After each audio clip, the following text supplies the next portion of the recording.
Moi. Terve. Ja tervetuloa kaikille. Welcome everybody. Polju, JF, Lorelei.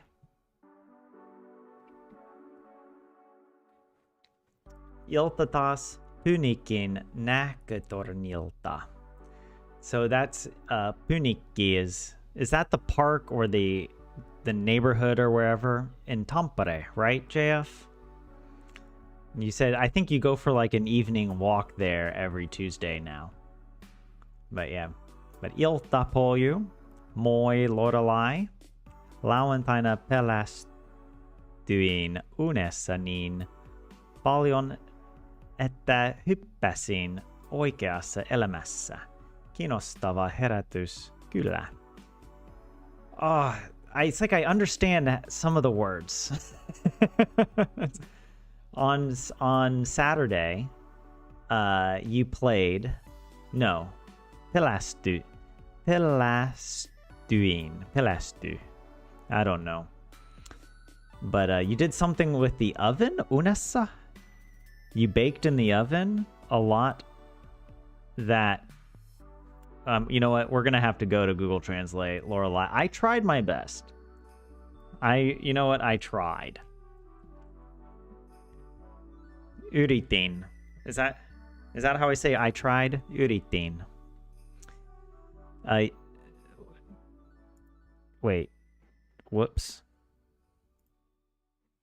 Did it change it? No. On Saturday, you were so scared. In your dream. Why did I think this was an oven? I mean, in a sense, you know, when you're dreaming, you're baking the dreams in the oven of your imagination. All right? You were so scared in your dream that you jumped in real life at the hyppäsin. Okay, I have seen that. Like, that's also what's frustrating, is like, I know I've seen some of these words. And then, yeah, oikeassa elämässä, in real life. Although sometimes I get oikea confused with correct. So instead of saying right, I say correct. I mean, yeah. Real, in this case, real life. An interesting awakening indeed. I did get kiinnostava, interesting. I don't know if I said that out loud, but it was one of the words I was thinking of. Awakening. I've seen this word, but I couldn't remember it.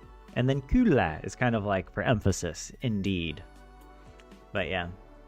Good to see you, 27, and JS. Welcome. Oh, and JS, it's uni versus uni. Uni is the oven, and then uni is a dream. Also university, maybe, right? Although I know in Finnish there's yliopisto, right? That means... See, okay, I learned recently, how confusing is this? Okay, you have yliopisto, which means university. So you would think that an ylioppilas would be a university student. No, that's a high school graduate.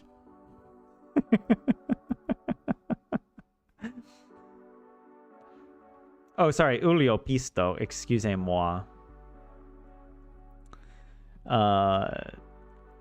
Yeah, if you're saying a university student, it's yliopisto opiskelija, right? But if you say ylioppilas, that means somebody who graduated from high school. It doesn't mean that they're in university yet, but that they could be in university. Is that right? Google Translate isn't doing it. So hold on, let me come to Wiktionary. I think it's correct here. Ylioppilas. Abitur. Wait, this is Wikipedia.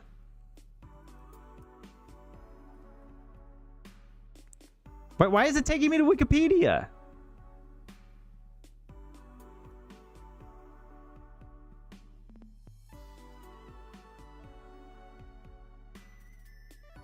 What? I've never had that happen. Where it just redirects you to Wikipedia. But then if I click on the button, okay. But abitur is the other word, abi. When high school students finish their courses, but they still need to take their exams, they're called abis, right? I remember that when I was a teacher. Yeah, an ylioppilas, a high school graduate who has passed the ylioppilas-tutkinto, the matriculation exam. Yeah. Anyways, I'll leave this here if you want to read it. But anyways, I'll try to reply to you guys in chat.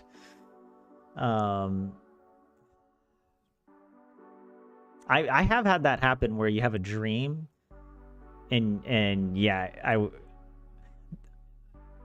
though for me it's not like being scared as it is like something happens in the dream that makes me like jump, like oh, if I trip, that's what it is. If I'm in a dream and I trip and I fall, or like something hits me and then I'm like, I wake up, I jolt awake. It's not often that I have scary dreams that wake me up. Not really. I remember as a kid I used to have those. You know, having like nightmares as a kid. But yeah. Yeah, unissa is in the oven. Well, I can be forgiven for mistaking unissa for unissa.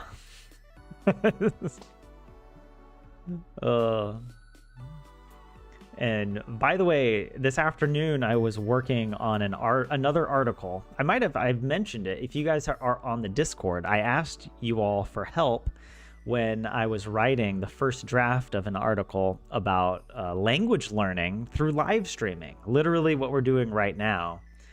And then I received the first whatever round of edits, and so I was working a bit more on it, and I'm excited for it to go up on the Finland.fi website.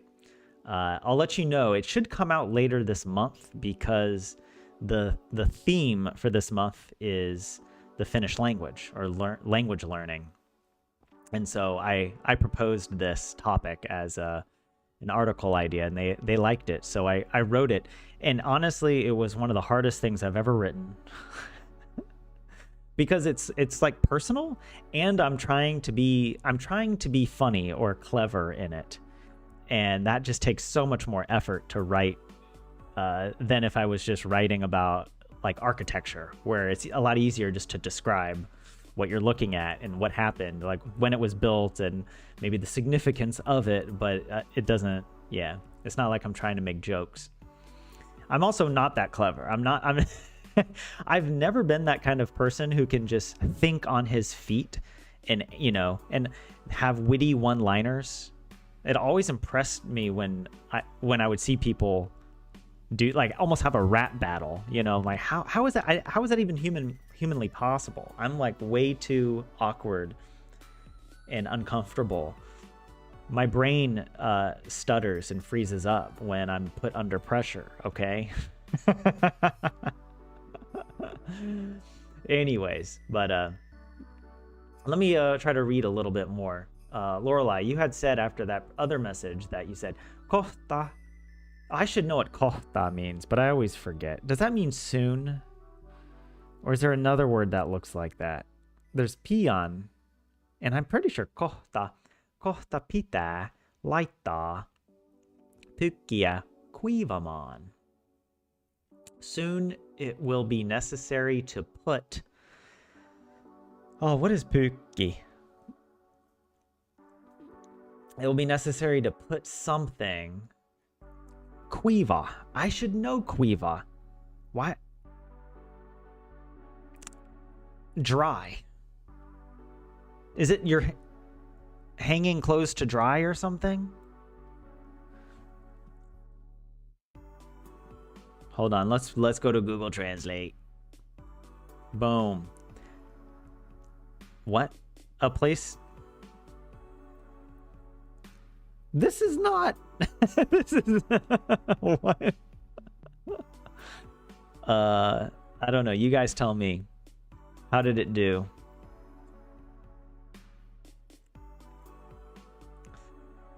JS toinen kerta elämäni. The second time in my life, or something about my life. during my life, elämäni aikana, kun on influenza. The second time in your life that you've had the flu or a cold. Flunsa is cold. Influenza is the flu. 3 päivää. 38 plus kuumetta.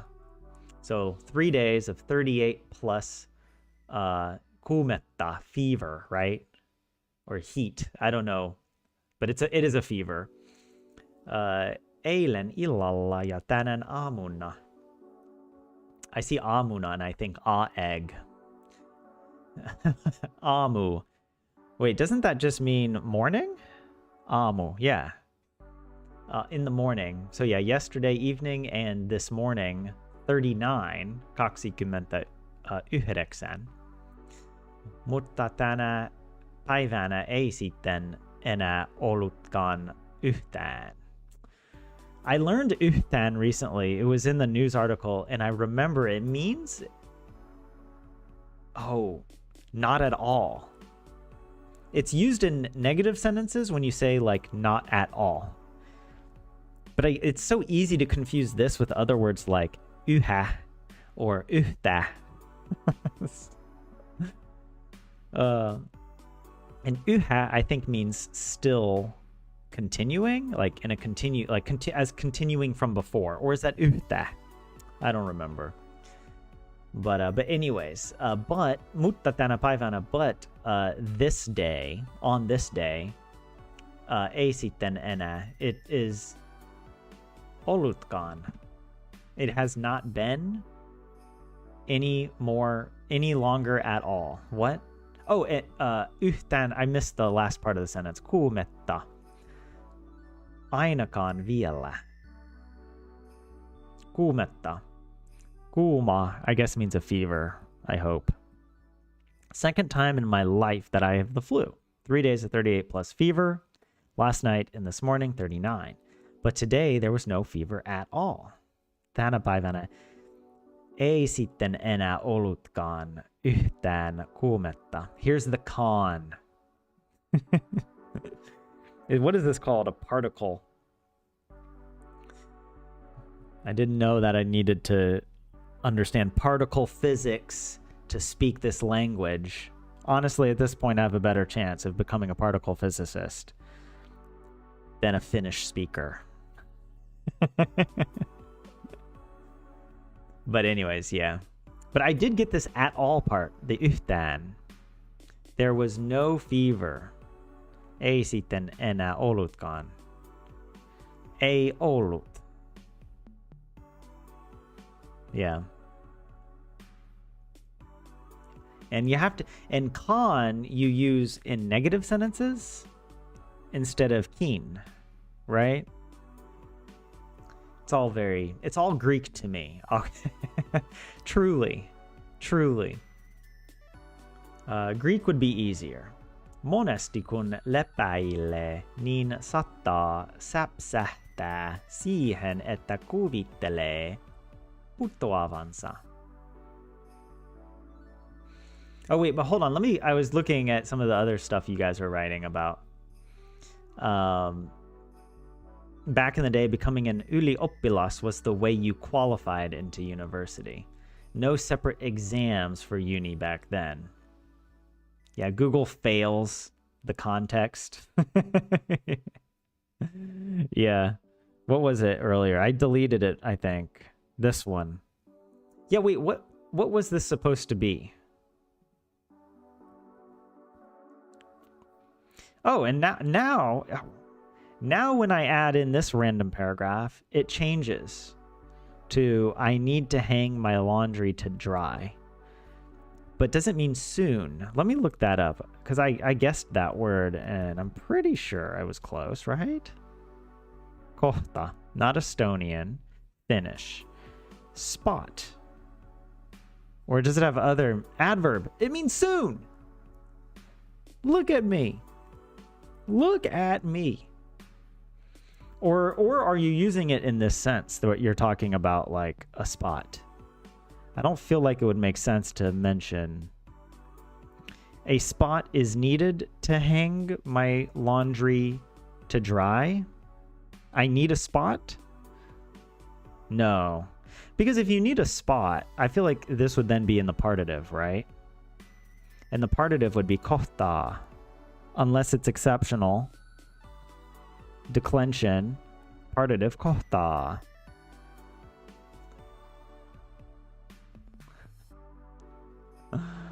But anyways, JS, you had written this. Here, I'm going to put it in the Google Translate. I'm not going to look at the English. Not yet. I'm going to try and translate this. Monesti. Many when... Oh, lepaile. I know I've probably seen this. Lepa. Lepailla. Lepailla. I don't know. Sata. Is that to rain or... No. To get? No. To... Well, there's Sara. Maybe this is like to have gotten. To have begotten. I have no idea. See, I'm actually so lost. I don't know. Sapsahta. I've never seen that. Siihen. Etta. Like, to it. That. Oh, kuvittele. Does this mean to imagine or to explain? Because, well, I get this one confused because I think of kuva, which is an image, which is not kuvi. So it's like you develop I don't want to say it's a bad habit because it's not like, I don't know, it's not like I chose it. You just naturally form false associations in your brain. And then you have to unlearn them. But yeah, kuvittele, I should know this word, I don't. And then puto avanza, I also have no idea. I'm totally lost with this sentence. Often, when you rest, you might get a start. And imagine... Did I say imagine?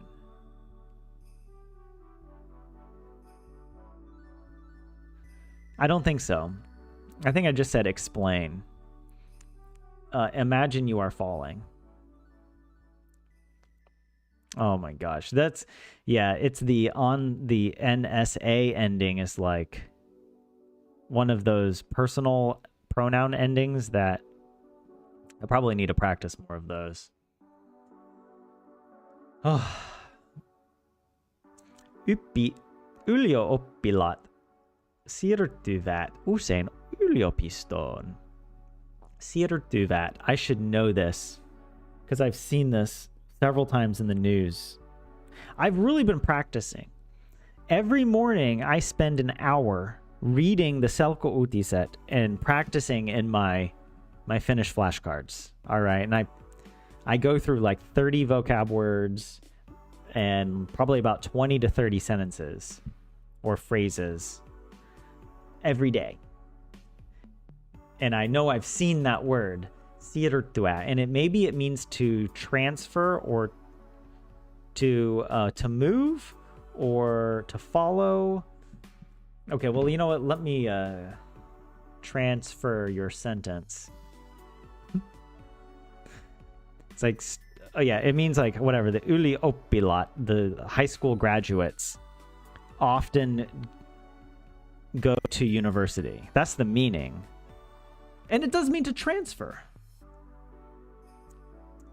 I guess maybe I also doubted the meaning of transfer in this context because when you, at least in English, when you talk about transferring to university, it implies that you were already at another university.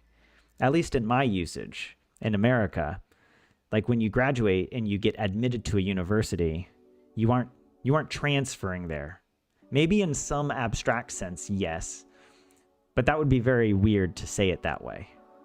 You're going to college. You go to college. You move to college or whatever. You attend university. But that's interesting. You can use this word in this context in Finnish. So I have to unlearn my English. If only it was as simple as like debits and credits. If I could just uncredit my English and make room for Finnish. I don't know if I would do that, honestly. You can't give up your mother tongue. You know what I mean? That would be sacrilege. But yeah. Soon. Okay, Lorelei, thank you. You said here, you did mean it as soon. Soon I will have to put my laundry to dry. Yeah. Pita laita. This is a way... This is why learning Finnish is so difficult for foreigners, because you learn all this BS. Hold on. Watch this. First of all, this word... Screw this word. This word is such a pain. I love many Finnish words, but not this word, not today. It has so many meanings, and it's used in so many weird ways.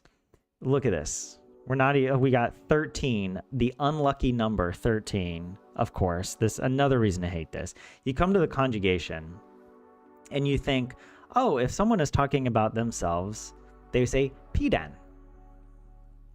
But no. When Finnish people talk and they're saying, like, soon I need to put it, it's more like soon it is needed. It's not really in the passive, though.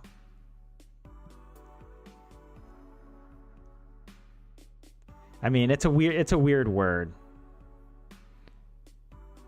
Hold on, let's see. Wait, what would be to have to? Yeah. Impersonal plus genitive. Wait, coming back to that sentence. Well, this is it's plus a verb, though. It's not plus a it's not adding a noun. It's with the first infinitive.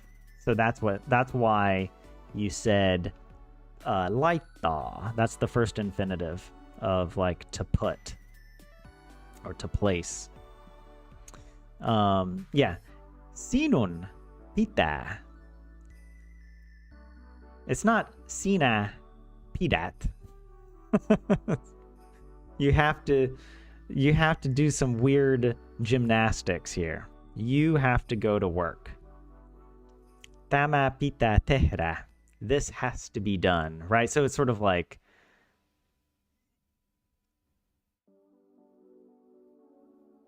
I think actually, there is I don't talk this way, but I know some Americans from other parts of the country will say stuff like this. They will say, this needs doing. That's probably a closer literal translation. It's not actually, because this is still the first infinitive. But it's like this, or this needs doing. I mean, I guess I could say that. I wouldn't really. But the one that... The thing that I don't know if it annoys me, but I wouldn't say this, but they would say like, the dishes need washed. Need washed. That to me crosses a grammatical line in the sand. Okay. You can say it needs washing or it needs to be washed, but it needs washed. And then there are some people who say that it needs to be washed. They add an R in there, and I'm like, okay, now we're just getting a little too crazy. Okay, you know what? Now we've gone too far with liberation. Okay, we need to. We just gotta. Let's all migrate to Esperanto at this point. But anyways, okay. Thank you, Lorelei, for explaining that. And thank you everybody who is here for the Finnish language live stream. This is typically kind of what I do at the beginning of stream. It's become an unofficial tradition because I open the stream and already people are talking in Finnish in the chat.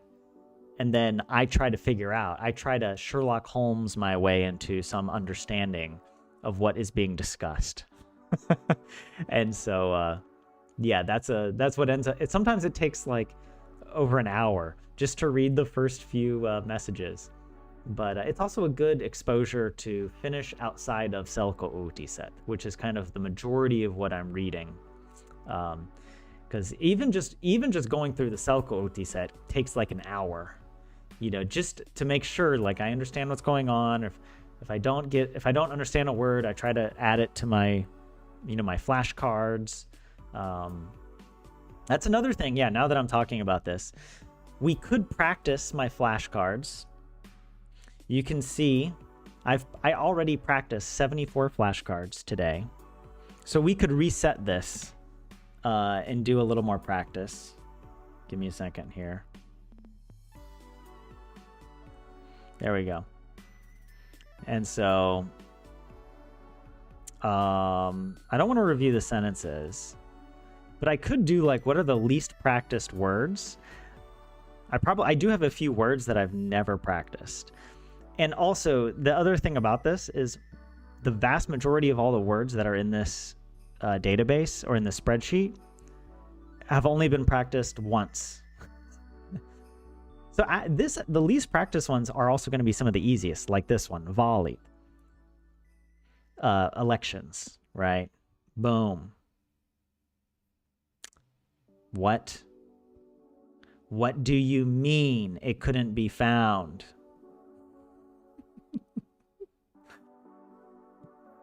Hold on a second. I need to check the permissions on the spreadsheet, so let me open up my app script. I don't want to accidentally dox myself or something here. Okay, the function is here.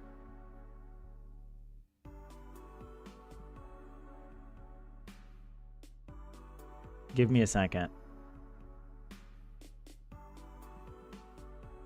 Okay, something happened.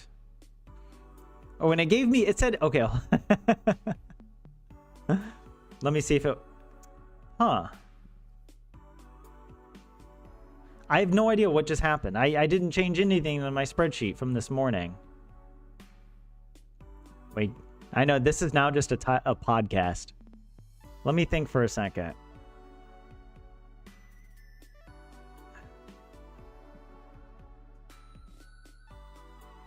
Here, I can show you guys. I don't think. How do I?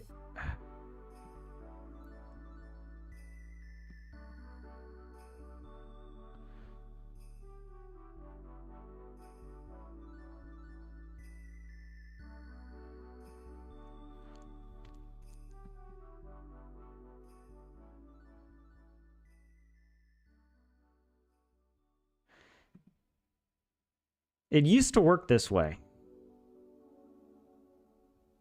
For when I get a question, so maybe we aren't going to work with the spreadsheet today. It's also, you know what? I do wonder. Hold on. What if I need to import at...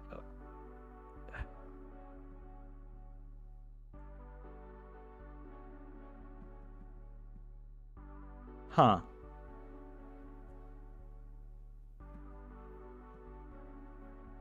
Script function right cannot be found. There's something weird going on. I don't know if Google made an update or something.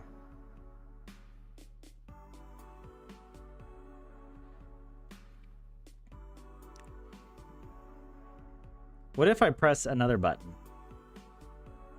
Yeah, all of it's broken now. It was working this morning, so... Anyways, I don't know. I might need to work on this later. We'll find other things. We'll find other stuff to practice in the meantime. But yes.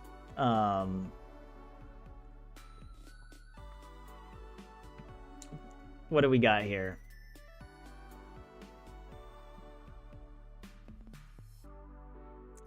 You guys were saying something else. 29 does not equal 39. Oh, did I say that? Kolme. 39. Look, I saw the 9 and I got scared. Okay? I got scared of the 9 and then I said, and I wasn't thinking when I was trying to say 30. And I just said 20.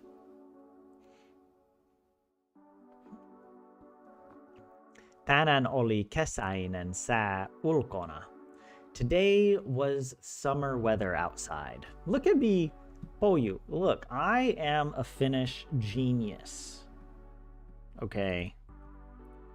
Today the weather was summery outside. Yeah. And JS, you're saying position place doesn't work in this sentence. Yeah, that's what I was thinking.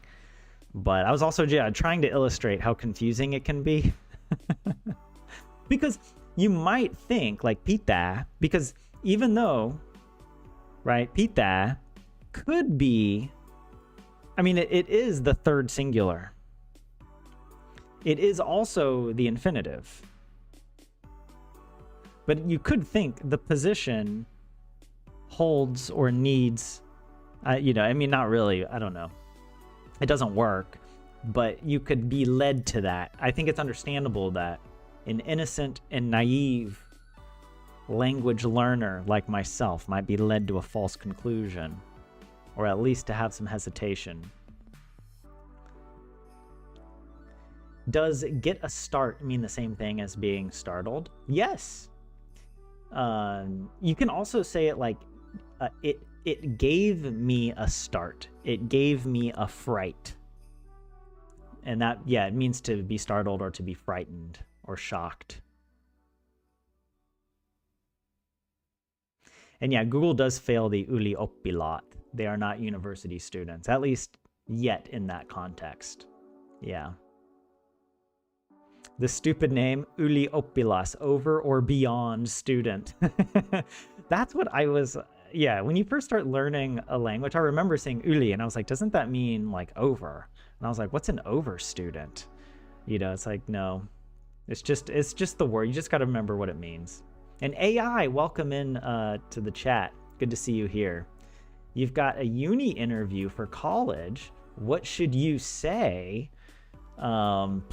Beats me, man. Look, I've got nothing. I spent way too long attending universities. Not because I was bad at school, but the opposite. I kept getting accepted into universities. And I enjoy going to university. I've said this before, but if I could just attend university as a profession and get paid to do it, I would. But the world doesn't work that way, unfortunately. So I don't know. Just just practice what you think their interview questions will be. And a good, actually, I would recommend if you feel comfortable, try bouncing your ideas off of like ChatGPT and ask for feedback, because I think the AI is quite good at giving constructive feedback on your answers and say like, oh, that maybe you could think about doing it this way or whatever. So that's probably the best advice. I mean, I can't vouch for ChatGPT if it gives you bad advice though. So, but it's a good way, I think, to practice your your speaking or your writing. I think the main thing is just to highlight your strengths and don't talk too much. just be straight to the point, but also enthusiastic.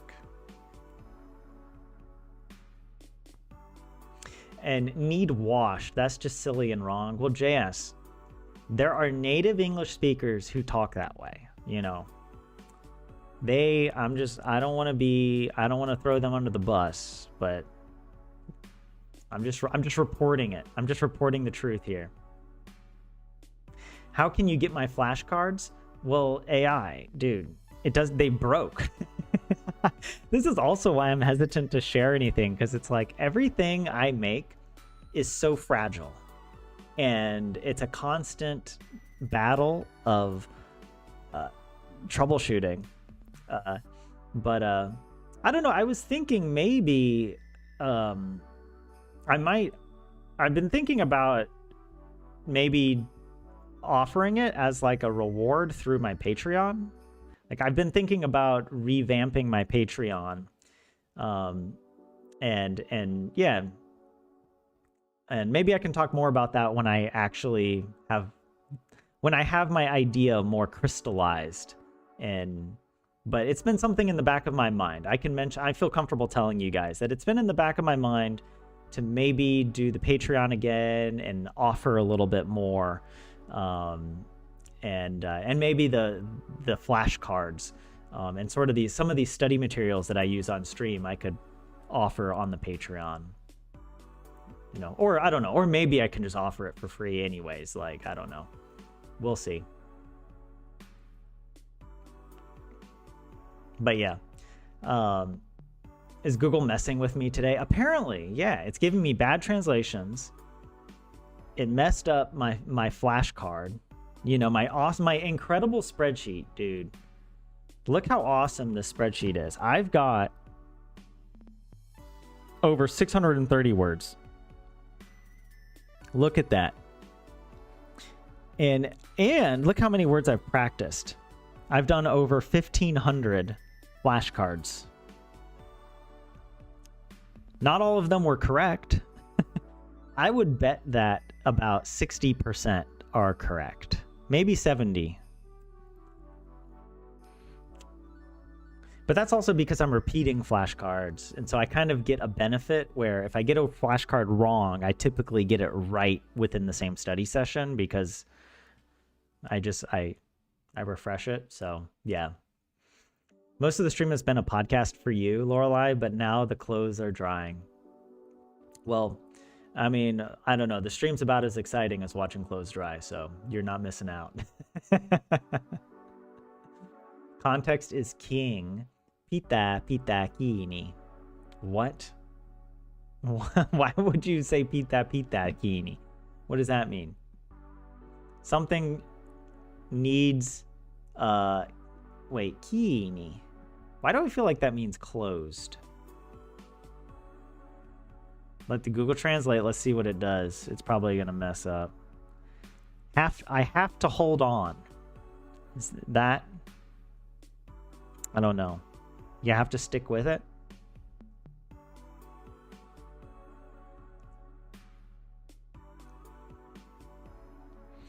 And this doesn't make sense either, actually. They are now college students. Even it changes it, but then it doesn't make sense because at least in American English, a college student is a university student. It's not a separate thing. It's not like in the UK, it is a separate thing that it's like you're still kind of in high school, but before university, you can be in college. No, in America, colleges are universities.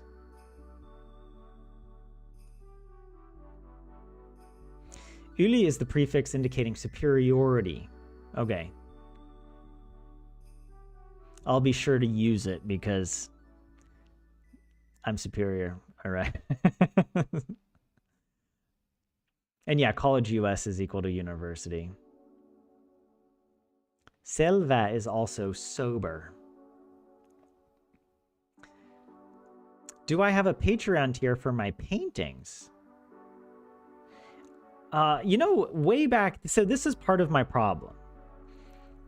Way back in the day, when I started the Patreon, I did have a tier where I did watercolors, where I did watercolor paintings for a few people who had supported me at that tier.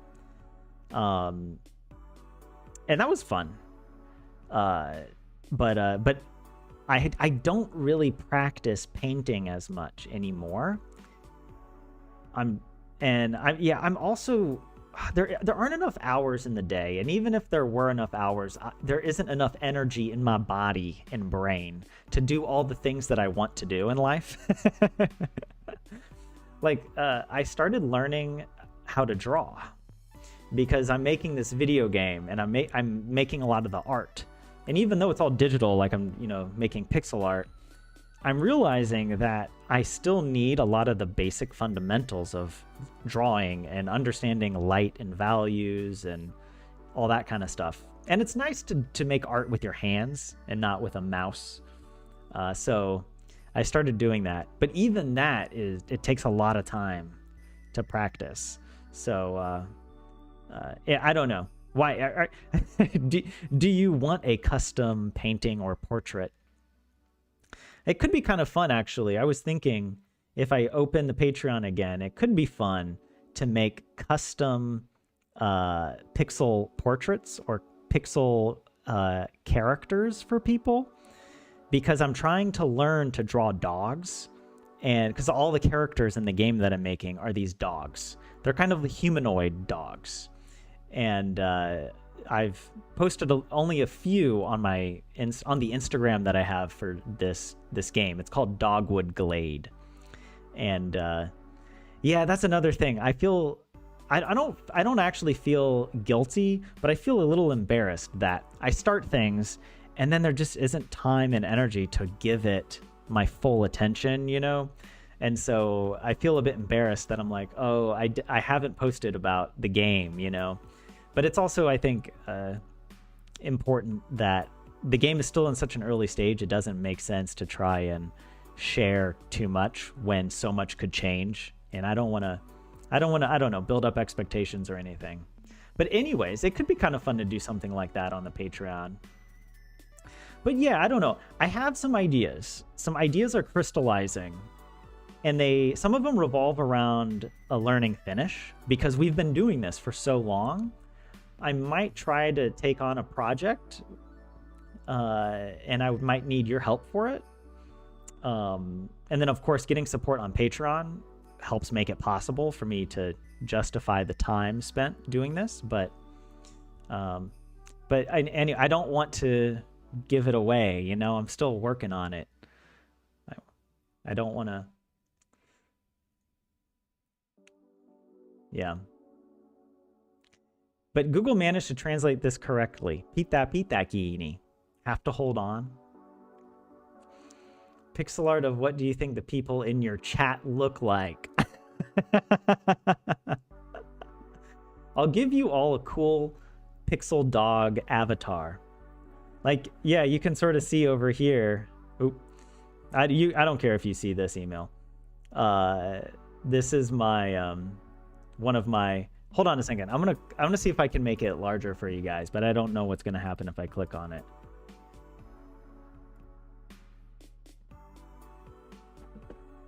Yeah. This is one of the first pixel art dogs that I made.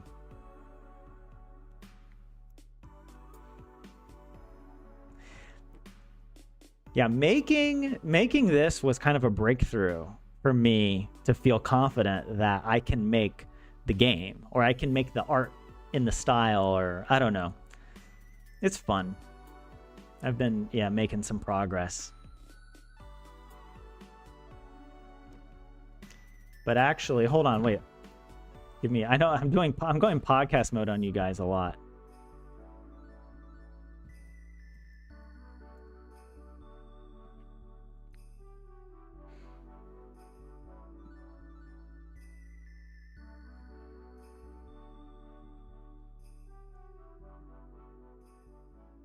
Oh my gosh.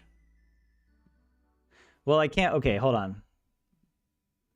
This is, you could see 6 posts. It's kind of embarrassing I don't post more. But there's also like only so much I can work on. I can't make these larger because I'm not signed in on this web browser. But yeah, I'm making a game. Guard the forest, restore the glade. Dogwood is a cozy game about dogs, adventure, friendship, healing, and the magic deep within. And this is a little animation if you want to see that. One of my first animations where I was like making the character run. They kind of have Stardew bodies, or very Stardew inspired bodies. And you can sort of see the evolution. And now I've made some more changes with this version. I'm finding that the bigger I make the character, the more detail I can include, and that makes it more interesting. Whereas if they're a bit smaller, it's, I don't know, the face is a bit more flat. It's very subtle. It's hard to notice that this one over here is a smaller pixel size. Like, it's much shorter. The body is much, I don't know, bulkier this way. But yeah, it's been fun coming up with dog art designs. And you can see I changed the eyes. So in this version, I only have like the pupil kind of pointing upward, which is kind of cute and works, I think, okay in some of them. But in others, it looks kind of ghostly or kind of like they're looking straight up, you know? And so I changed it. So now I think I'm going to give them more normal pupils that go the full length. But yeah, this is what I'm working on. If you want to follow me, this is where you can. I'll post once every 9 months. No, it really is on my mind to make progress on this. It's just there are so many other things that kind of demand my attention that I can't prioritize this right now. But maybe one day I can. That's kind of the dream, is maybe I can get people to crowdfund me to make this game. But I need to actually develop it so that at least there's like a trailer of what the game is supposed to be about, and not just a couple Instagram posts. But anyways, where were we?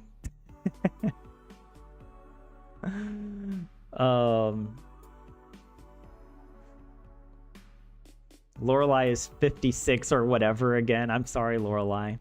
Look, you just had a motherly vibe, all right? That's not a bad thing. You carry yourself in chat with maturity and authority, all right? That's why I was surprised. You're like 30 or something, 32, I don't remember. Hey, DV, what's up? Welcome in. And Perks, good to see you. And yeah, thanks for the compliments. I appreciate it. 33, okay.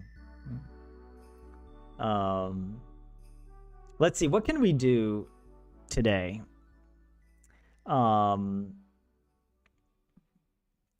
Actually, you know, I did practice some of the vocab from... Yes. This morning I was practicing this. Let's see how much I remember. It has to do with the elections. The elections happened. My first election that I got to vote in Finland. And it was really nice. There's something about local elections that feels special. Yeah, I don't know. And your vote really does matter. Because the total number of votes that each candidate gets is relatively quite small. Like, many candidates get less than 100 votes. Which, if you think of like, I mean, I know Finland's like a small country, but like, you know, that's still a really small number of votes. People get elected with only like a few dozen votes. Partly because it's like their party is getting elected and they happen to be, you know, whatever, in whatever place within their party to get a spot. But yeah. Did the candidates you voted for pass? One for you and the other didn't. I voted for the same candidate in both elections. And unfortunately, they did not get a seat. They were not one of the more popular members of the party. But I really liked what they wrote in the Yle election compass. Like, that's how I found out about all the, you know, all the candidates. And I was just like, okay, because you can take the compass quiz and sort of answer, and then it'll tell you the candidates who answered most similarly to you. And I kind of went through those candidates, and I read sort of their, you know, there's like a little description that says what they stand for and like what they're going to bring to the government, you know, either in the municipal council or the regional well-being area council. And so yeah, I found one. I was like, yeah, this person, I like this. I just was like, yes, I would love for someone with this kind of view and this kind of energy to go. But no, they weren't. They didn't get in. But it's also like, I think also what's nice about it is like my votes weren't wasted, or like they still mattered because I liked a lot of the other people in the same party. And so it kind of makes sense that like, okay, well, because it's like the party wins seats based on the total number of votes cast. As far as I understand it, maybe I might be a little incorrect here. Somebody let me know, but like you vote for your candidate, and the candidates are ranked within their party based on their total votes.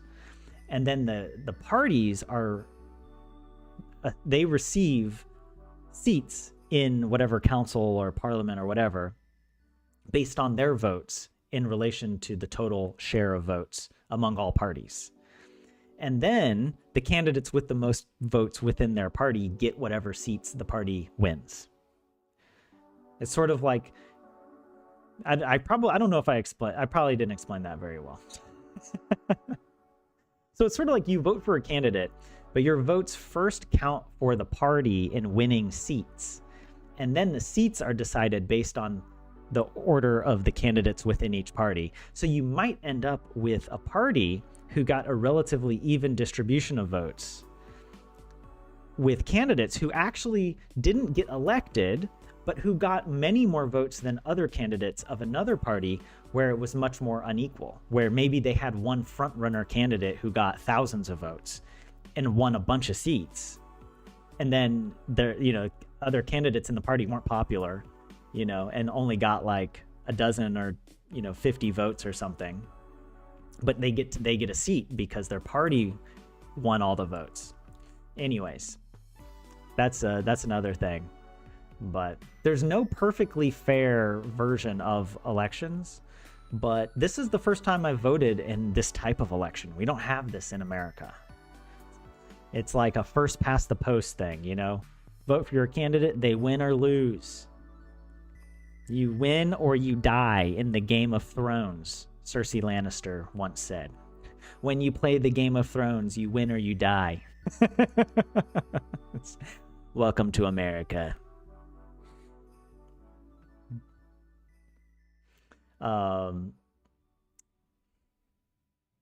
and these kinds of elections tend to get less voters, which also kind of surprises me because I was maybe under the impression that Finnish people were more civically engaged than than on average among democracies. At least in Europe, I feel like people are more likely to vote than in America. But I don't actually know if that's entirely true. And I know in general in America, local elections are far less paid attention to than the national.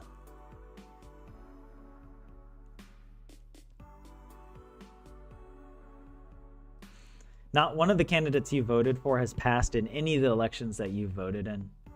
Yeah, I guess that's kind of the case though. That is the majority of probably what people experience, because there were like 40,000 candidates across both elections. So it's like, yeah, a small percentage of those are actually going to get elected. But I think it's cool that you can still run. Like, I think it's really nice that people can run as a candidate, not just to win a seat for themselves, but for the party and for like, so it's kind of like the parties are sort of incentivized to encourage more candidates because it doesn't split the vote for the party. It expands the vote, or like, you're trying to reach more people. I think that's actually really nice, as opposed to like, like in America, it's like our parties have primaries, and then the primary decides who the candidate is. And then that's it. And then you just have to vote for that person or not, And you're kind of in a situation where you feel like a lot of people, at least, not everyone, obviously, there are a lot of people that do like whichever candidate goes up, but you end up feeling like, oh, who's the lesser of two evils, or like, you know, and that's not good. I think it's good to have candidates that maybe you know aren't going to win, but that you vote for because that's the right thing to do. You know that they're the right person and you want to support them. What is there must be some like expression of civic energy that is satisfied that you don't get in the American system, because you're sort of forced by the primaries to pick only from a few options, and you sort of have to be more like strategic, because you're like, well, I can't vote for this, like I can't vote for a third party, because then I'm truly throwing away my vote. Whereas you aren't throwing away your vote if you're voting, at least if you're voting within a party that the other candidates are pretty closely aligned. You know, it might not always be the case, but just some observations that I've had. Used both Aamulehti and Yle Compass, and they both gave different results. I didn't do Aamulehti. Although, JS, I did feel a bit overwhelmed even using just Yle Compass, because I was like, how am I supposed to look through all the candidates? I was like, there's way too many. But, you know, I took it one step at a time, and I probably spent like 2 hours, maybe 3, just reading through different candidates and coming to a conclusion, and yeah, and being like, you know what, I like this person. And it also made me like the person more after they lost. That I was like, that was my candidate. I went down with them. I'm burning with them. What is that? It's like some reverse Schadenfreude. There must be some psychological term for this. It's like, I'm not rejoicing in the demise of someone else. I'm rejoicing in the demise of us both. All right. Rejoicing is maybe not the right word, but you know, it's like I'm dying for a good cause. You know? But it's also kind of funny that the candidate I voted for maybe didn't get a lot of votes. But also, like, they have, you know, it's like they I don't know. They have no idea who I am, and that I would happen to stumble on their profile and be like, I like this person. So I'm really glad that this person ran, even though they lost, because it gave me some deep democratic spiritual catharsis.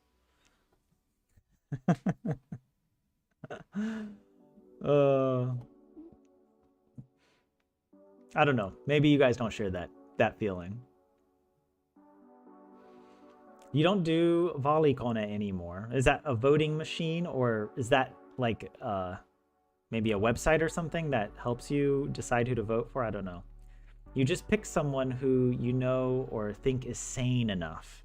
And that's another cool thing about these elections, is that a lot of people run who are just like, I don't want to say random people, but like I know personally at least one person I remember who ran, not in my elections, but they became a candidate. Like, it's pretty common for people just to be like, you know what, I'm going to be a candidate. And it's I don't know. That's also, I think, like, because like at least in America, it feels like if you become a politician, it's like it has more of like a negative thing, or it's like or you already have to be really wealthy to do that. Like, normal everyday people can't or don't really consider like, oh, I'm gonna run for my city council. But here, at least around the capital region, it seems quite common that people are like, yeah, you know what? It doesn't matter that I'm young and inexperienced. I'm going to run for the council. I'm going to, and then you end up with people who get elected I don't know. Um, I think it's pretty cool that, like, I think it's cool that you can vote for people that you know. Like, Finland is such a small world, you know. Everybody kind of knows everybody. Whereas, I don't, in America, it feels like a different echelon of society that people exist on. Like, it's, you know, it's like celebrities that almost exist in another universe, and the movies are projected to your universe, but you don't actually know these people or ever expect to see them in person. But in Finland, you're like, oh, yep, there's the prime minister walking down the street. Yep. Oh, you know, oh, there's the former president in my yoga class. Or like when I first came to Finland, I remember hearing that story.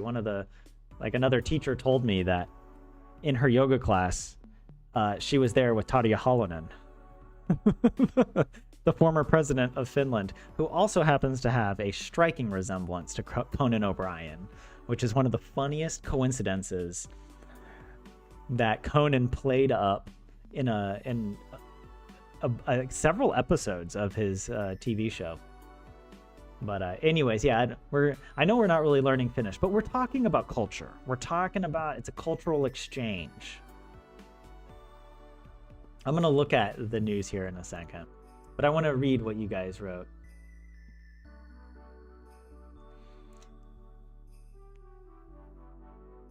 You voted for Donald Duck in the first round of our presidential election when your parent dragged you to vote? Aku Anka. Look, it's a sacred comic.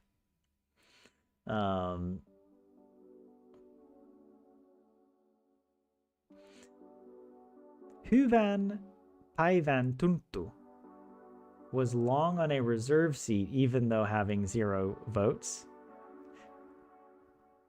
I don't know if I understand.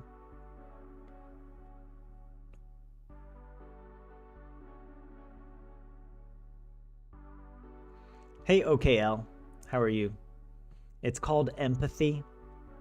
Oh, the feeling that I was describing of voting for a candidate who didn't get elected, but feeling like, you know. Also, it's the fact that the candidate I voted for, you know, got so few votes that my vote really mattered. Right? Like, my one vote is visible in the pool, you know? If you had a visual of all the pool of voters for this person, my vote would be visible. You know, it's a sack of marbles, basically. I'm one. I'm part of the tribe.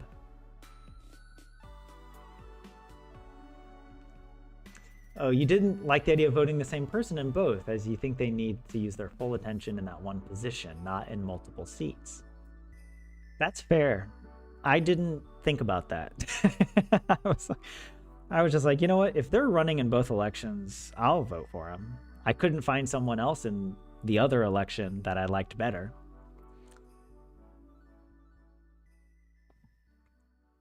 And do I follow my candidate on Instagram? No. I'm actually really trying not to use Instagram. I don't really follow people anymore.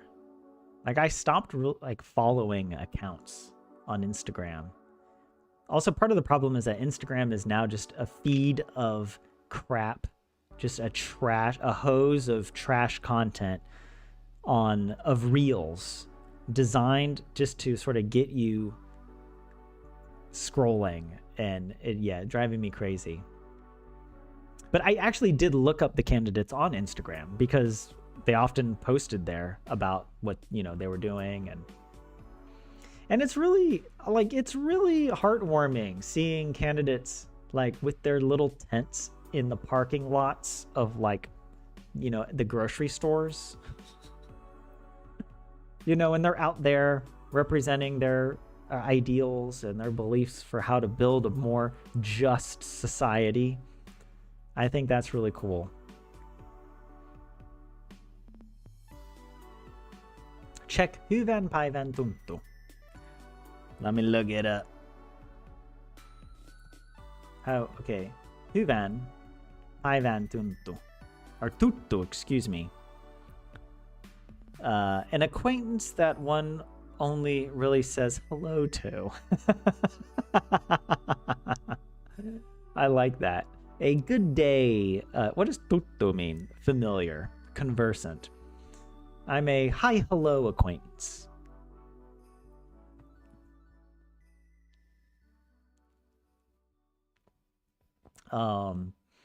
Okay, I said I was going to read some of this. Let's try. Let's go. Let's roll.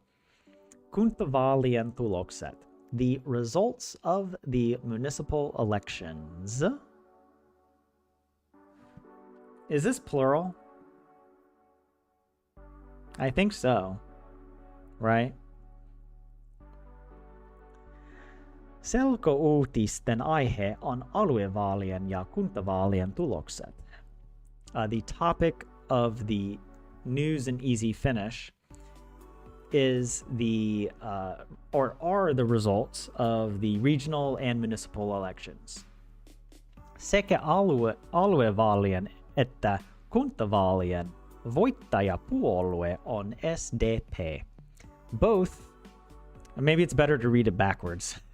I realize often in Finnish you should start with the second half of the sentence. The winning party, the winner party of both the regional and municipal elections is SDP, the Social Democratic Party. Yeah, every kunta had their own election. So yeah, it's plural. But I guess I paused because I know like vaali is election. So it would be kuntavaalen if it was singular. The I would disappear. Right? Forgive your question, but why do you look 15 years younger than when you found my channel like 9 or 10 years ago? It's the backwards hat. All right. I have Benjamin Button syndrome. All right. The older I get, the cooler I get. I'm the meme of the, you know, hey, cool kids or whatever. What is the meme? How where it's like, what's the actor's name who's in Fargo, I think. Whatever. How's it going, kids of the internet or something? He says something like that. Look, I ruined the joke because I didn't remember it properly. But that's also a quality of being an old person. Messing up your dad jokes and still trying to pass it off as funny, right? But yeah, well, I don't know. Thanks. I'll take it as a compliment, OKL, that I'm still young and thriving, even though I am having internally crises of the spirit. Like, what am I doing with my life? You know, you guys ever feel that way? Steve Buscemi. Hey kids. Yeah, how's it going, fellow kids? That's it. Thank you. Yeah, yesterday I was the get off my lawn old man. Wait, when? When I was playing Terraria, I had a get off my lawn attitude. I probably did. I just do little bits on stream and I forget immediately that I did them. But wait, hold on a second.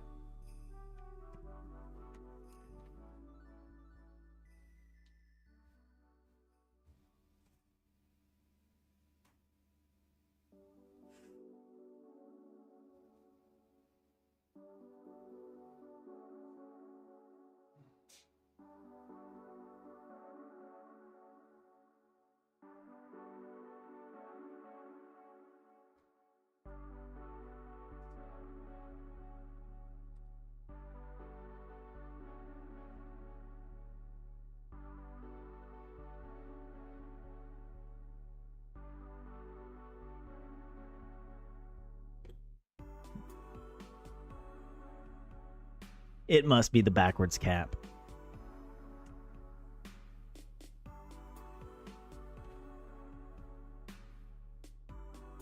Have I bought my mammy yet? No.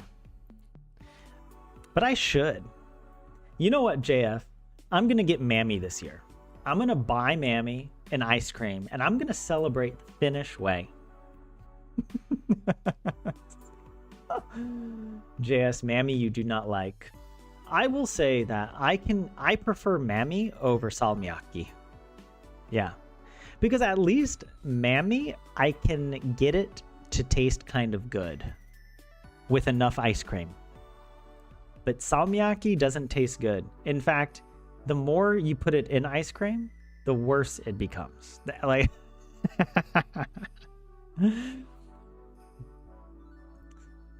but yeah, I know I'm like speaking sacrilegious words, but hey, that's just how it be. Yeah, Mammy's generally eaten with thick cream and sugar. Yeah.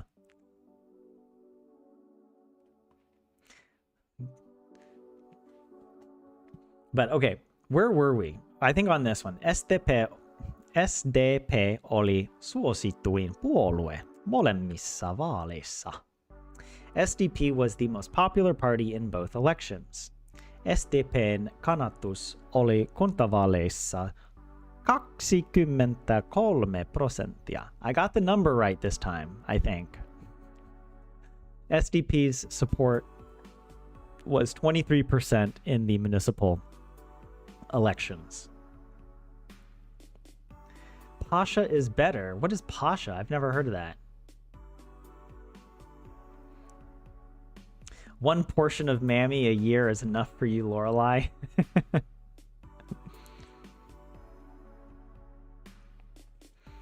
Kuntavaalien toiseksi suosituin puolue oli kokoomus.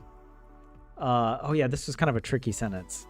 But it's Kokoomus, the National Coalition Party, was the second most popular party in the municipal elections.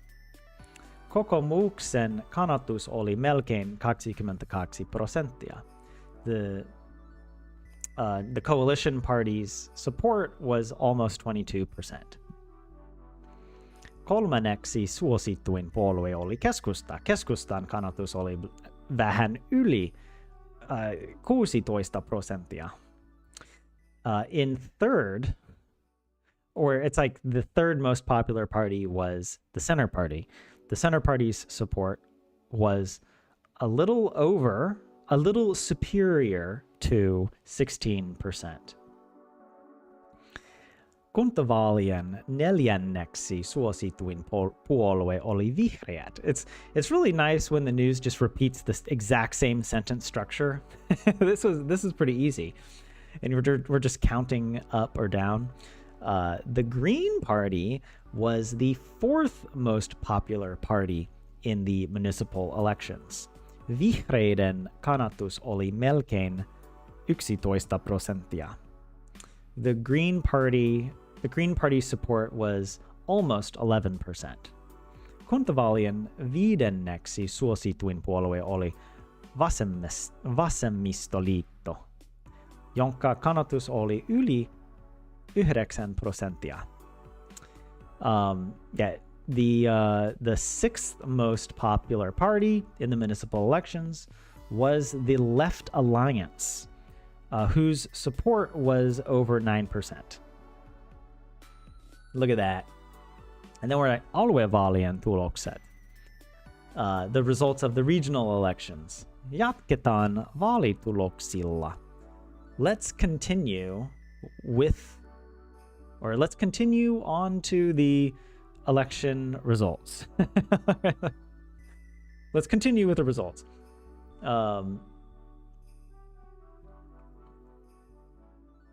Pasha's main ingredients are butter, sugar, and curd.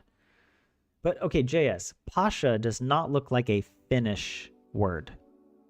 What is the origin of this? This food, this delicacy, this herkku. It's of Russian origin. Okay.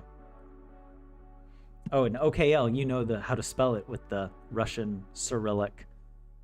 I never learned the Cyrillic alphabet. I do find alphabets and writing systems really fascinating, though. The only other writing system I learned besides English I say English, but the Latin alphabet is Tolkien's Tolkien's Tengwar. I don't remember now, like off the top of my head, I wouldn't be able to write, but I used to know Tengwar pretty well, and I could write in it. You could, I could design a tattoo for you, Not recommended though. And then I also learned the runes, like the Old English runes. One can learn the Cyrillic alphabet in 45 minutes. One can, but another might not. Yeah, JS knows me better. Do not overestimate my ability, all right? Do not underestimate my ability to disappoint, because I'm an expert, all right? I'm like Homer Simpson, except Homer Simpson had a family. And I haven't even achieved that. All right. I mean, okay, look, I'm joking, by the way. I'm happy with my life. You can still live a happy life without the trappings of a family and kids and whatever. But it is kind of funny to think Homer Simpson is more successful than me. One day I can be like Homer. But then I guess I have to work in a nuclear power plant, and handle radioactive materials. Where were we? What was I doing here? Did I already pass over? Yeah. Myös aluevaaleissa 3 suosituinta puoletta ovat samat kuin kuntavaaleissa. So it's saying also in the regional elections, the 3 most popular parties, 3 puoluetta. 3 suosituinta puoluetta ovat, the 3 most popular parties are the same as in the municipal elections. Aluevaalien suosituin puolue oli SDP, toiseksi suosituin puolue oli Kokoomus, ja kolmanneksi suosituin puolue oli Keskusta. So it's just repeating what I had earlier. SDP, Kokoomus, and then Keskusta. SDPn puheenjohtaja Antti Lindman on tyytyväinen, että SDP oli molempien vaalien suosituin puolue. SDP's chairperson, Antti Lindman, is pleased that SDP was the most popular party in both elections.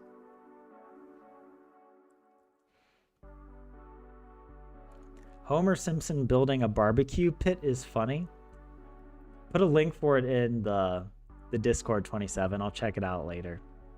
Man, it's so... I haven't watched The Simpsons in so long, but that was such an important show in my childhood. I mean, like, my adolescence. I didn't really watch it much as, like, a little kid, but when I was, like, 12, I really got into The Simpsons. SDPn puheenjohtaja... Oh, wait, I already just literally read that. Kiitos Suomen kansa. Kiitos suomalaiset. Is that how Antti sounds? Te olette tämän illan suurimmat voittajat. Thank you, people of Finland. Suomen kansa. Kiitos suomalaiset. Thank you, Finnish people.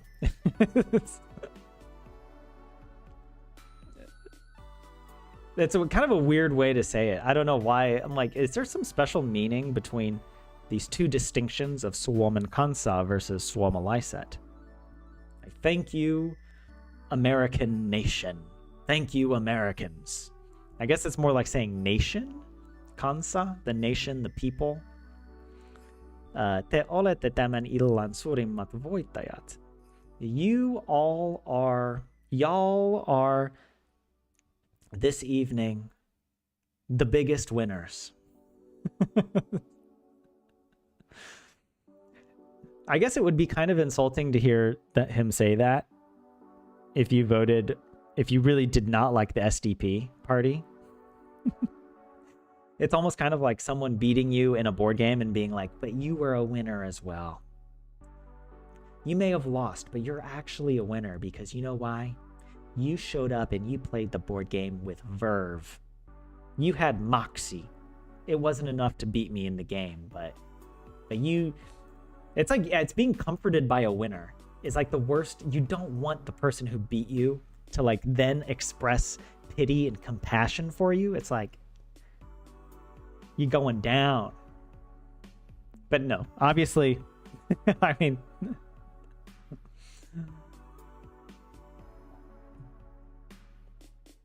you watched Simpsons beginning until like the 20th season or something, JS? Wow.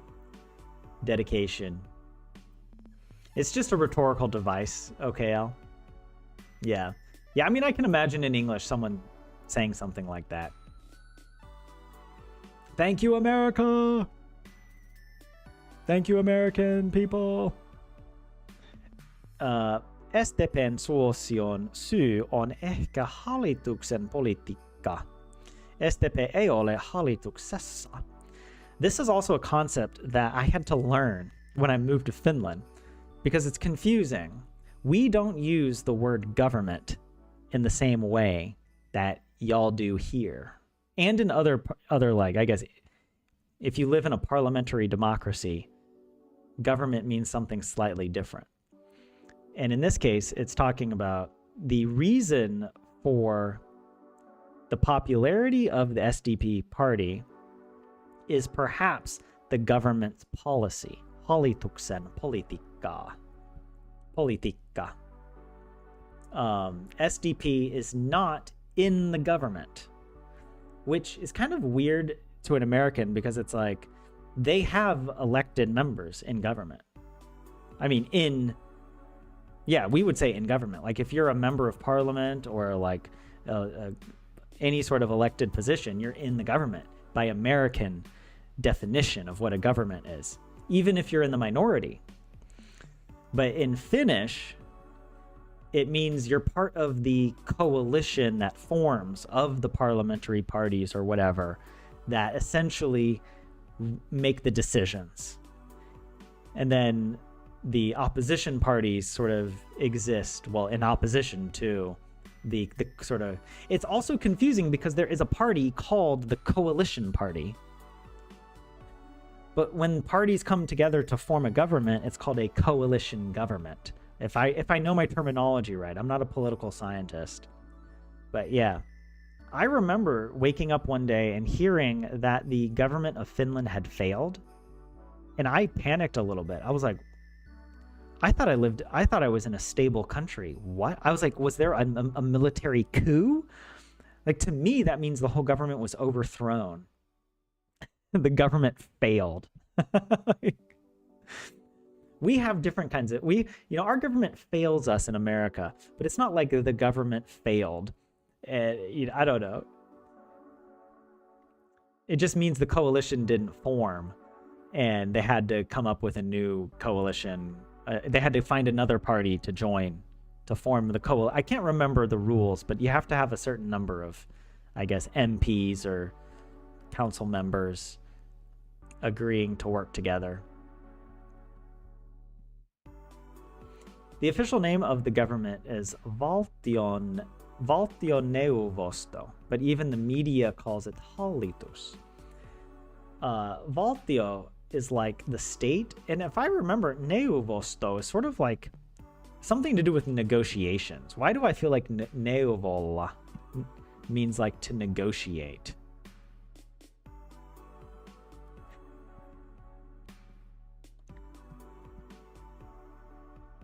Neuvotella. I'm sure it has many different, meanings. Actually, I'll look on here. There's probably many derived terms that have, different nuances, but yeah, neuvosto is a council, or it could refer to a Soviet in historical sense. It's like Neuvostoliiton, the Soviet Union. That's interesting. But yeah. And also there was what? Valtioneuvosto. Yeah, Valtio meaning the state, Neuvosto meaning council.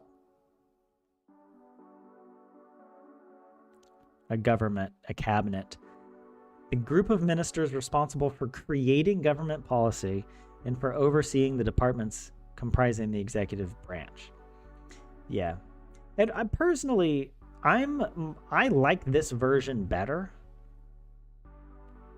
than what we have in America, where it's like there's one party that is in power and the other party just sucks. And it's in, in every few years it's flipping. And as it's been flipping, it just gets more and more extreme. And maybe that's happening here as well in some sense, but I don't know. I feel like when you have parties that are sort of forced to all kind of come together, it helps prevent one party leveraging, I don't know, more extreme, more, I don't know.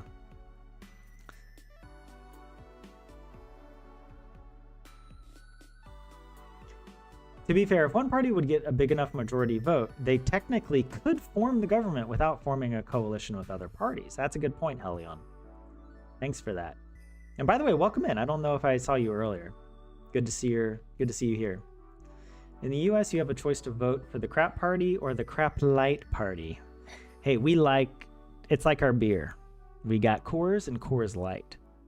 All right. We got Bud and Bud Light.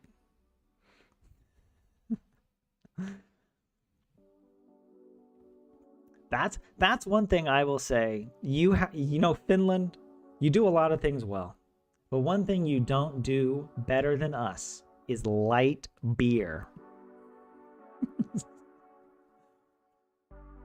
There is no Finnish beer that can hold a candle to the nothingness of Coors Light. All right, Coors Light it tastes like nothing. But it tastes like a cloud. And I'm not saying that is a good beer. It's a type. It's good in a totally unexpected direction. It's not good or bad. It's just extremely neutral.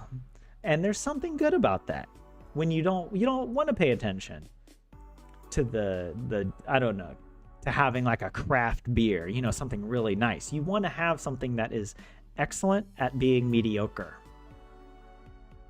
There should be a category. I feel like Aristotle probably defined this philosophically. There must be some kind of virtue of mediocrity that you can have. It's magnanimity, that's it. It's magnanimous in a very humble way. The American light beers. Look, I'm not on here to promote beer or alcohol. It's not healthy, okay? But we don't have good light beers in Finland.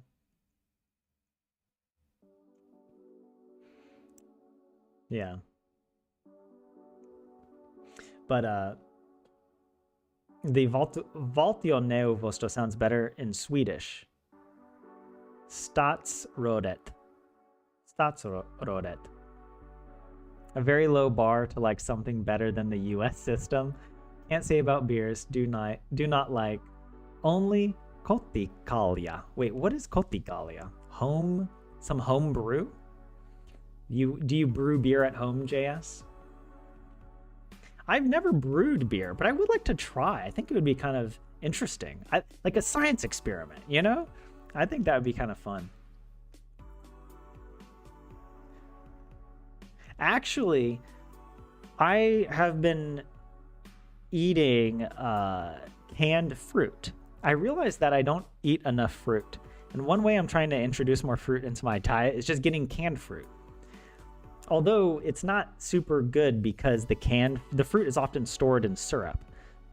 And so I don't consume the syrup, but I kept it in a jar because I was like, I might still drink it like in little bits, or like, especially if I'm going to go for a run, I might have some before the run just to top up my glycogen levels or whatever.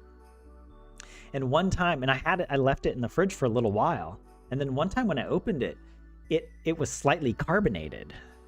Like it had started to ferment. And I was like, huh. And it tasted amazing.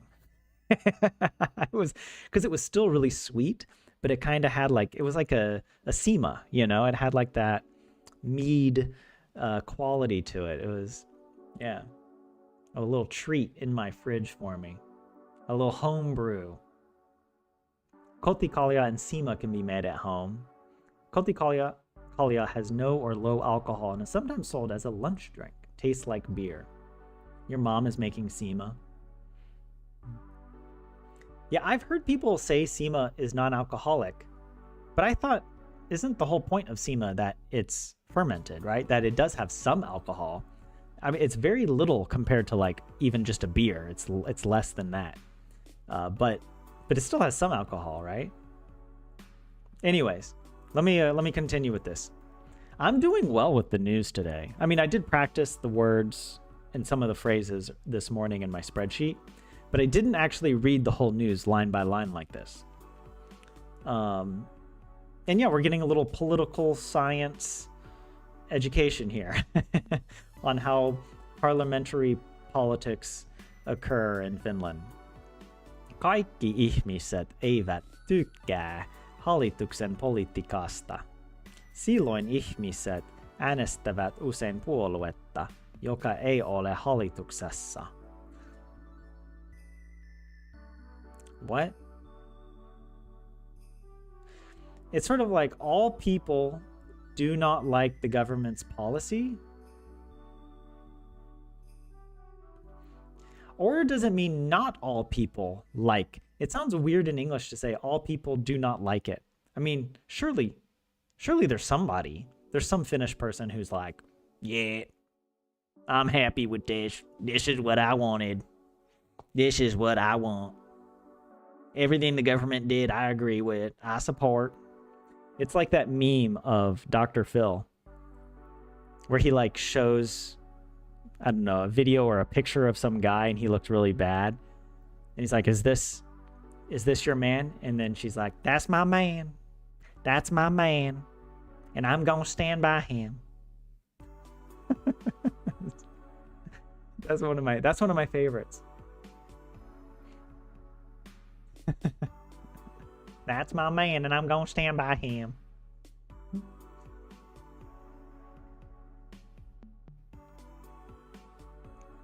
And there are some juices can also have very low alcohol percent.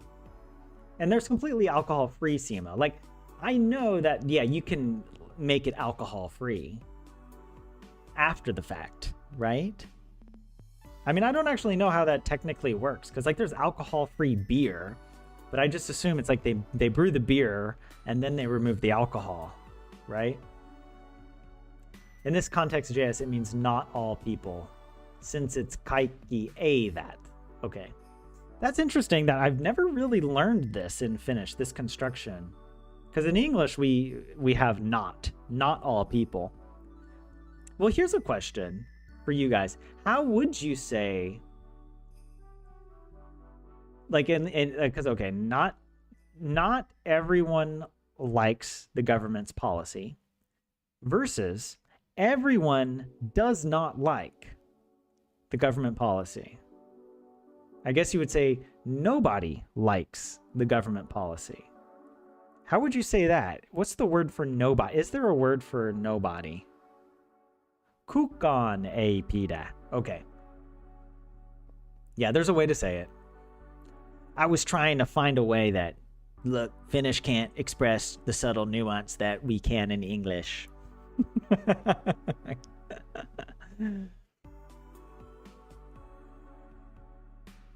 Doesn't that annoy you? It grinds my gears a little bit when people are like, people who don't even speak that language they're talking about, and they're like, did you know in the indigenous language they have, 9 different words for the color of green? And it's like, yeah, so what?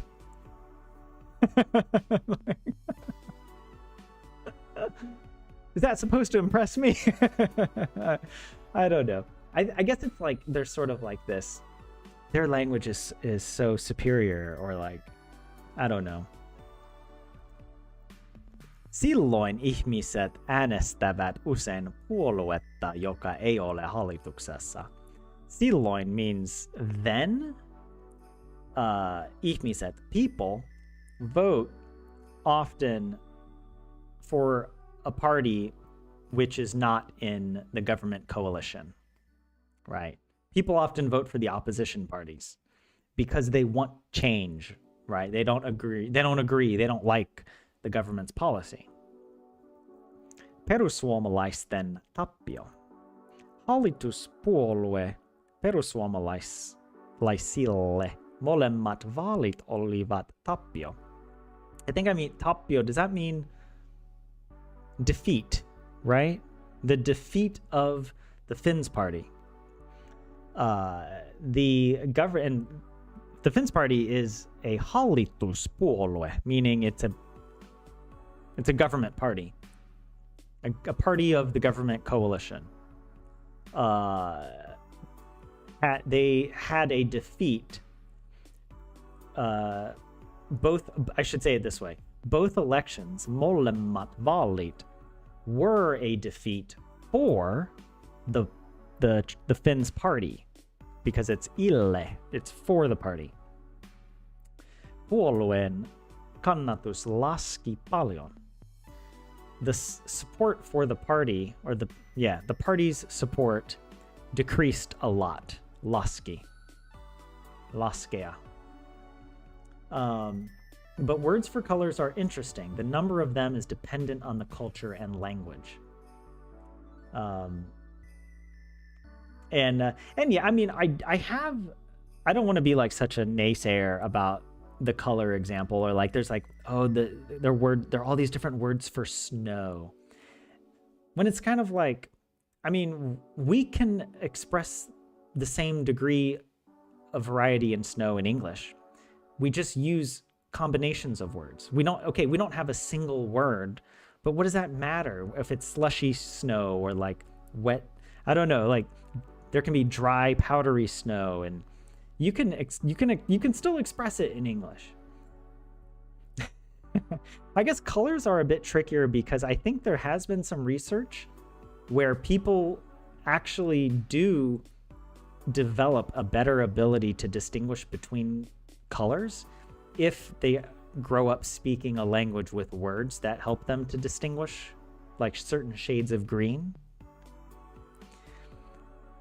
I've seen this, and so apparently it is kind of a thing, but I also feel like it's one of these things that maybe is only skin deep. I'm kind of skeptical, like, okay, it works, maybe it has some very slight difference for distinguishing colors, but what else? Like, okay, like that's a clever thing to discover, but it doesn't really say much. It doesn't really say much about language or culture, or I don't know, psychology. It's just sort of like, it's like there's a language actually where the people who grow up speaking this language, they don't have words for left and right. They only use cardinal directions, and they know at all times what direction they are facing, north, south, east, or west. Like if you ask me, like, what direction am I facing right now? I'd be able to sort of guess, because I kind of know the orientation of my apartment, but I wouldn't really know exactly. And so, anyways, but apparently that is a thing, that people who grow up speaking this language, they just learn to know exactly where north, south, east, and west are at all times.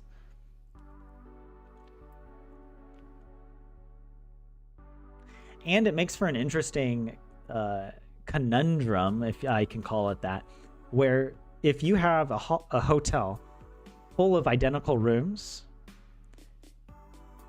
the way that, like, to us, everything would be described exactly the same. The bed is on the right, the mirror is on the left, they would have 4 or more different types of descriptions depending on the orientation of the room. The bed would be on the north side or the south side or east or whatever, right?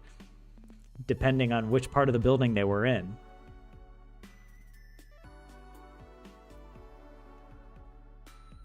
But also, these sorts of studies are done like with very, you know, it's a one-off study with a small sample size. So it's hard to really, I don't know, form lasting conclusions on this. The sea was the color of wine without a battle occurring. Ancient Greece. But oh yeah, the wine dark sea. I don't remember. Does it say, does Wiktionary have this? Wine dark. From ancient Greek. Resembling the dark color or perhaps other properties of red wine. Of a specific color among several that represent red wine. Yeah, I don't think a sea would ever look this color. Maybe unless it was like, you know, a sunset, the end of a sunset, and there's just a little red, you know, reflection, purpley red reflection in the sky. But anyways, where were we? Perussuomalaiset oli sekä aluevaaleissa että kuntavaaleissa kuudenneksi suosituin puolue.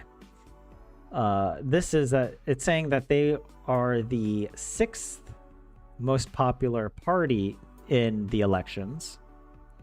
Oh yeah, this was an interesting sentence. I didn't know. I had to learn this morning. Jäi taakse, to fall behind, or well, to fell behind, past tense. Jäädä taakse. Se jäi esimerkiksi vasemmistoliiton ja vihreiden taakse. The party fell behind, for example, the Green League and the Green Party. Or sorry, the Left Alliance. That's, I don't know what I said earlier, but the Left Alliance and the Green Party. Perussuomalaisten puheenjohtaja Riikka Purra on harmissaan. The Finns party's chairperson is disappointed. Is that the word? Harmissaan. I mean, you know, you can sort of guess. They're probably not happy. Yeah, right? They are upset, annoyed, frustrated. Maybe not, yeah, disappointed maybe is not the right translation, but they're frustrated.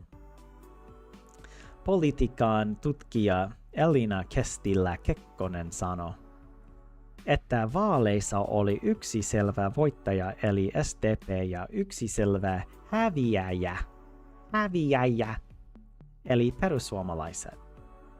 The political scientist Elina says that in the elections, there was one clear winner, SDP, and one clear loser, häviäjä, perussuomalaiset, the Finns party. This was a new word to me today as well that I learned. I'm actually really proud that I remembered the vocabulary from this morning, just from practicing it in my now defunct spreadsheet that no longer works. What the heck? I called it Green League. Is the Green Party also called Green League? I feel like there is a party that has league in the title. I don't know if the Green Party also goes by that, Green League. Also, okay, here's a question. When did the Finns party stop calling themselves the True Finns? Because when I first moved to Finland in like 2015, they were the True Finns, which was also kind of confusing to me because I don't know. Yeah, because like you might like in casual conversation, you might say somebody is a true Finn, but mean it like that they're just really Finnish. Not that they have a political persuasion. They stopped pre-corona. Vihreä liitto. you think they used that at some point. So maybe that's where I got it from. But does anybody know why they stopped calling themselves the True Finns? Like, why were they like, we need to rebrand? We need to rebrand.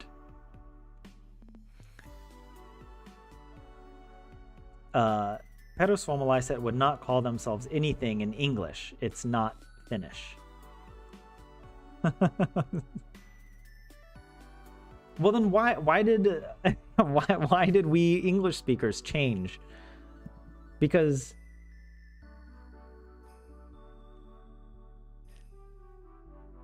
yeah, I don't know.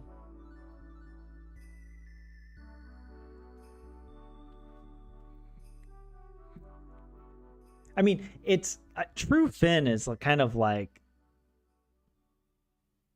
I don't know how to describe, like, it's kind of a trashy name because it implies that people who are Finnish who don't agree with you politically are not true. Like, that they aren't, like, you know what I mean? It's kind of like a douchey. There's kind of a douchey implication when you call yourself, oh, I'm a true Finn because my political beliefs are pure, right? It has a certain kind of elitism to it. I'm sure that the people didn't intend this, but it comes across this way, at least in English, to call yourself like if there's a party that was like the True Americans Party, like you know, yeah, they would not be the party that would be, you know, I don't know.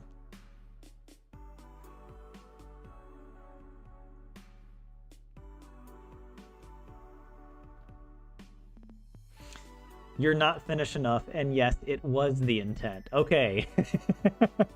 Well, yeah.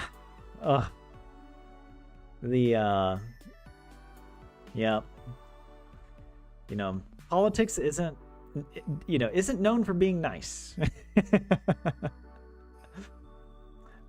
Even here in little Finland. But anyways, hold on. Where were we? Did I finish this? On myös merkittävää, että hallituspuolue kokoomus pärjäsi. That's a word I had to learn this morning. Melko hyvin. It's like, it is also significant, merkittävää, that the government party Kokoomus, the coalition party, performed or did quite well. Pärjäsi hyvin. Mutta hallituspuolue perussuomalaiset menetti paljon kannatusta. But the one of the other government parties, the Finns party, they lost a lot of support. Menetti kannatusta. When I first saw this morning, I was like, what word is this? I was like, does this have to do with chickens? Because I thought, I was like, kana means chicken in Finnish, but not kannatus. That means support. Just imagine a bunch of chickens rallying around you, lifting you up, not on their shoulders, but on their little chicken wings. Okay, that's the kind of support you want, need, and quite honestly deserve. Okay, but not if you eat chickens, because that's kind of effed up. All right, go vegan. Where's the vegan party? I'm gonna be the chairperson. All right. We're going to, and also have very ridiculous stances on salmiakki. All right. We need to end the government subsidy of corporate salmiakki. All right. Fatser is part of the problem. It's called you've heard of the deep state? We'll get ready for the deep salmiak. All right.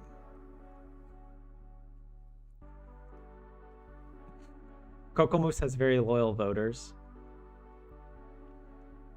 Tuleria kanata. You're vegan though, exactly. You think there is a vegan party or something like that? Yeah, there's the animal rights party, the oikeuspuolue. Yeah, there's like 17 parties. Where's the boneless chicken party? The buffalo wing party. Okay, and the weather. I didn't actually read the weather or study any of the words, but I probably can do it. Tiistain sää. Tuesday's weather. Vielä sääennuste. Still the weather forecast. Tiistaina sää vaihtelee. Oh yeah, I do know this actually. On Tuesday, the weather will vary. Vaihtelee. It will vary.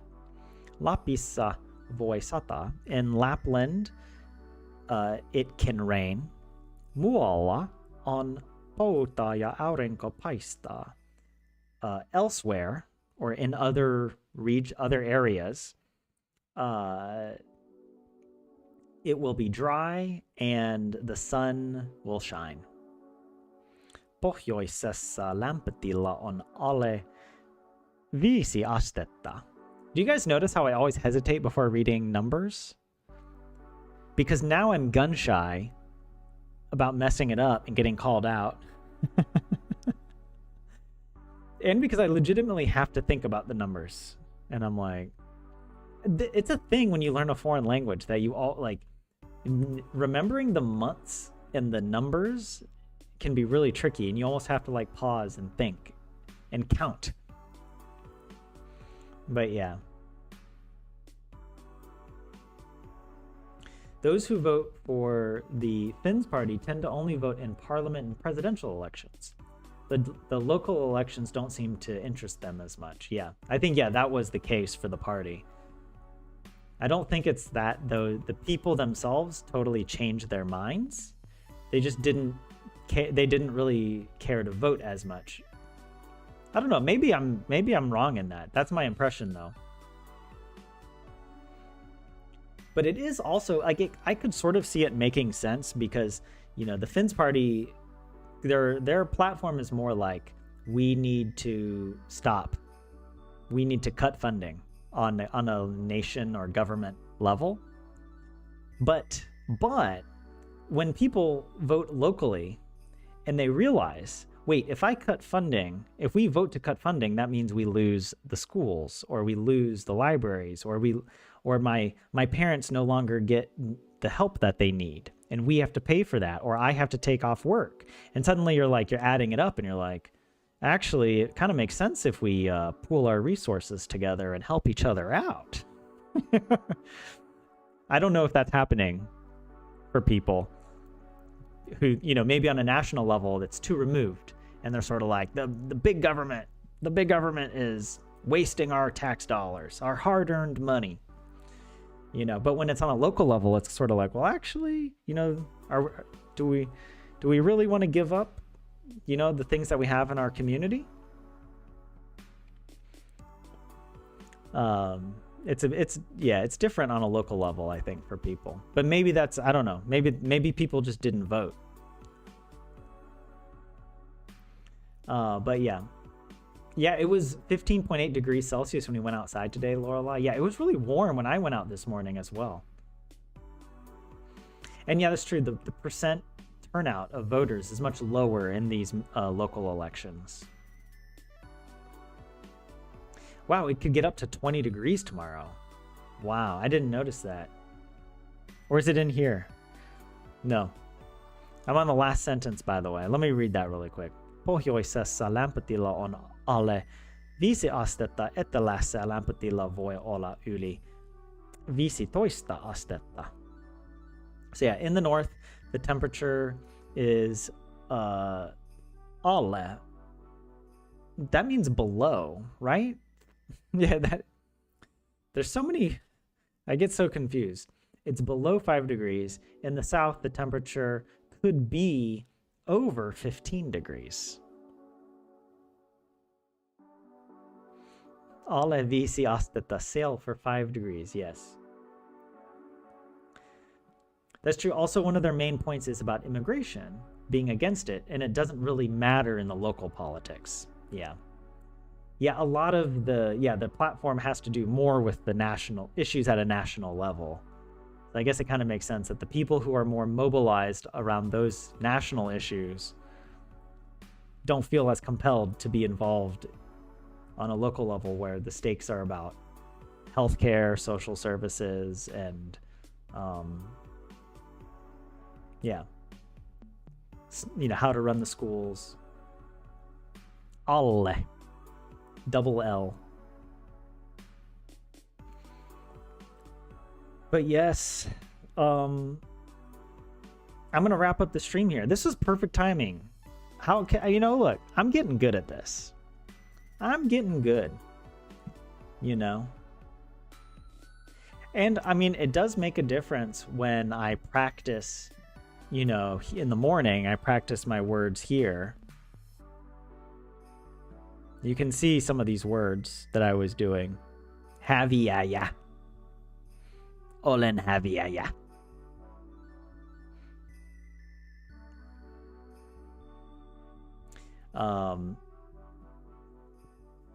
And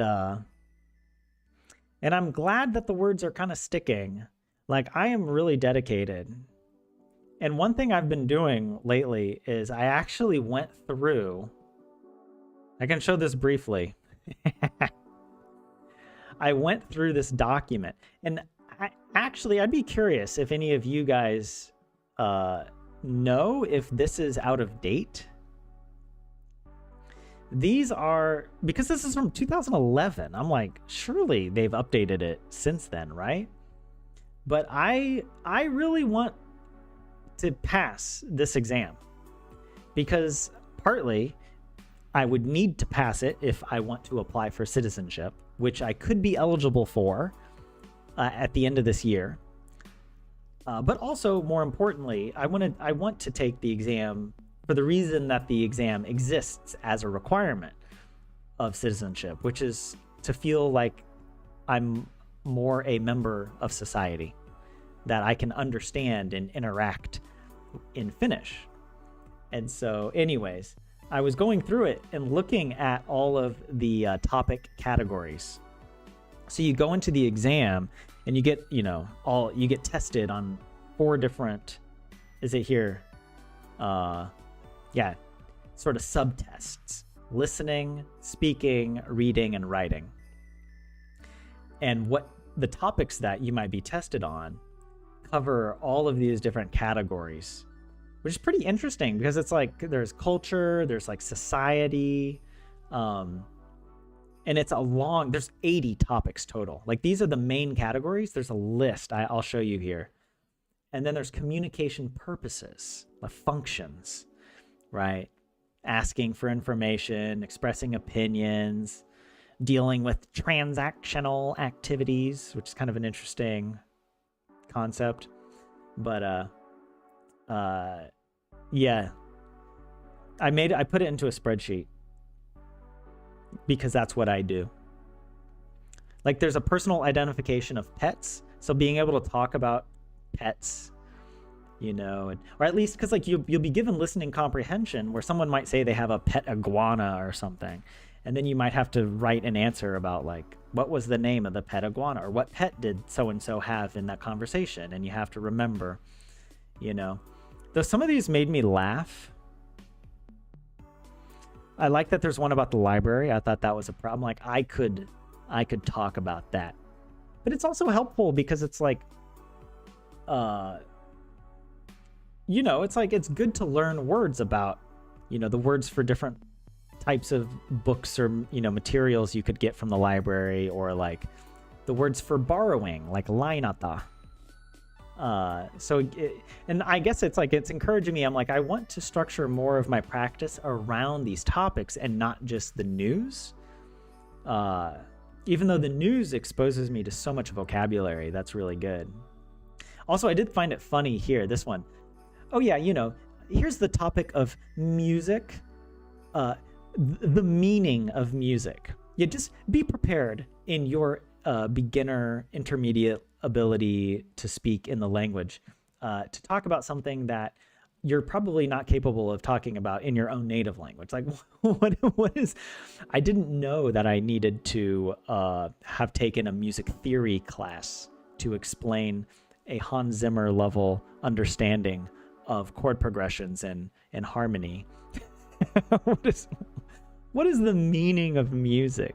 Is it like song lyrics? Is that maybe like, that's the only thing I could think of where like you would be expected to translate, or I don't know, maybe expressing how the music makes you feel, like what it means to you on a personal level. I guess, but it is kind of funny that it's such an awkward, I don't know, it sounds so grandiose, at least in English, the way it's written.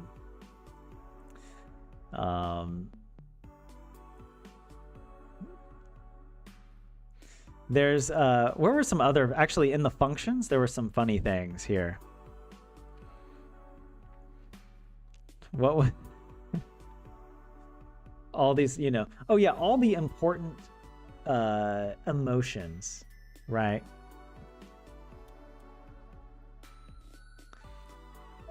All the things that normal Finnish people do, expressing joy, expressing surprise and gratitude and approval, all these very normal Finnish behaviors. Yeah, right.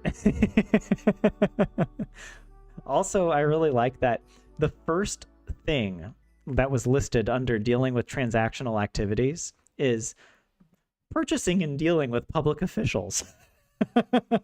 It's like, all right, this is certainly a test of your Finnishness, if you know how to deal with public officials. Oh man. Also, I think another thing that's hilarious that's placed in here is inviting, reminding, encouraging. Oh yeah, the transactional activity of encouraging people. Something that you wouldn't do out of the kindness of your heart, but only in a transactional nature with another human being, in expectation of something in return. Why? Is this because Finnish people like can't take compliments? They're like, why is this person saying nice things to me? Why is this person inviting me to their party? They must want something from me. I don't know. There's something about it that there is a certain Finnishness to this. I mean, I know it's kind of stereotypical. Like, Finnish people aren't all nuts, okay? Just the vast majority.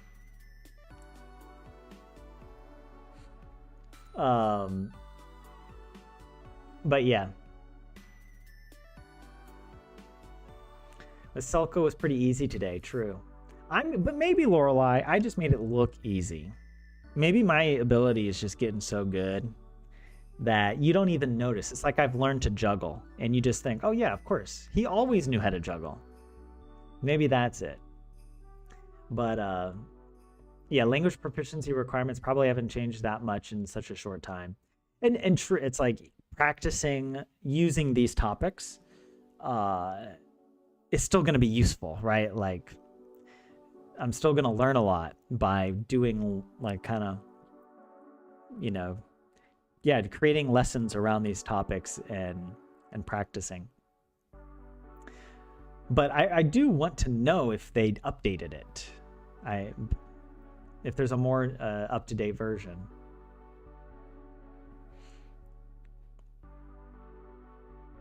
But yeah, Poyu, yeah, thank you. And thanks for the encouragement. Yeah, it doesn't mean theory, just what music means for you. Lorelai says, we do have feelings too, I know. I'm teasing.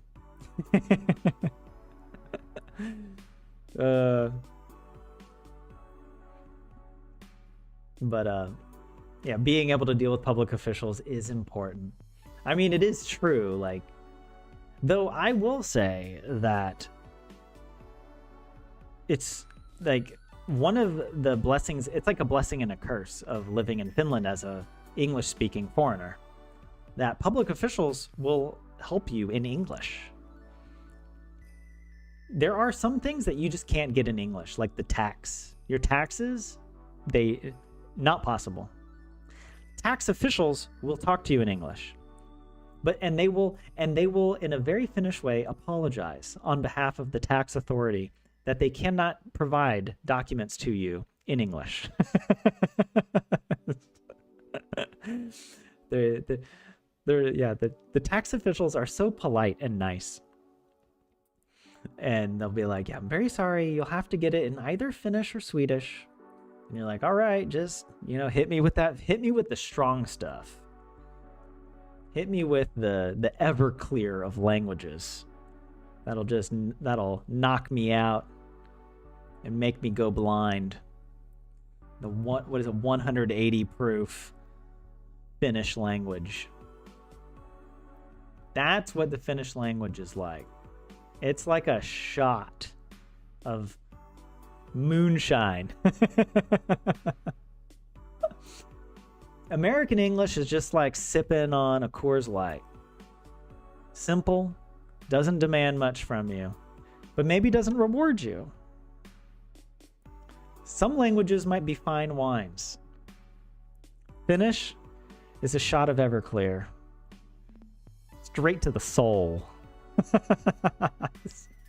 It burns a hole right through your system.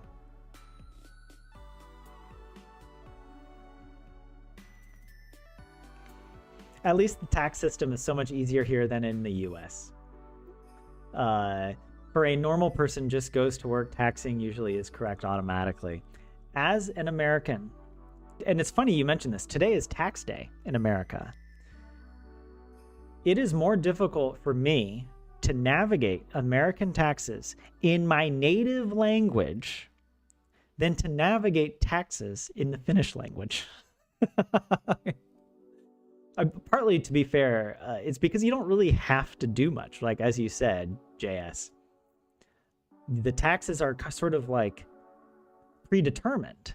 It's not something you have to like calculate after the fact. I mean, there is some of that because maybe your income isn't so predictable, like you don't have a fixed salary, or like maybe you have a job but you also have another side business and you just estimate how much you're going to make in the year, and then you have to make up the difference, or the government will pay you back if you paid too much. It's much simpler, and it's actually so nice. The government sends you the pre-completed tax return, and you just look at it and you're like, actually, yeah, that.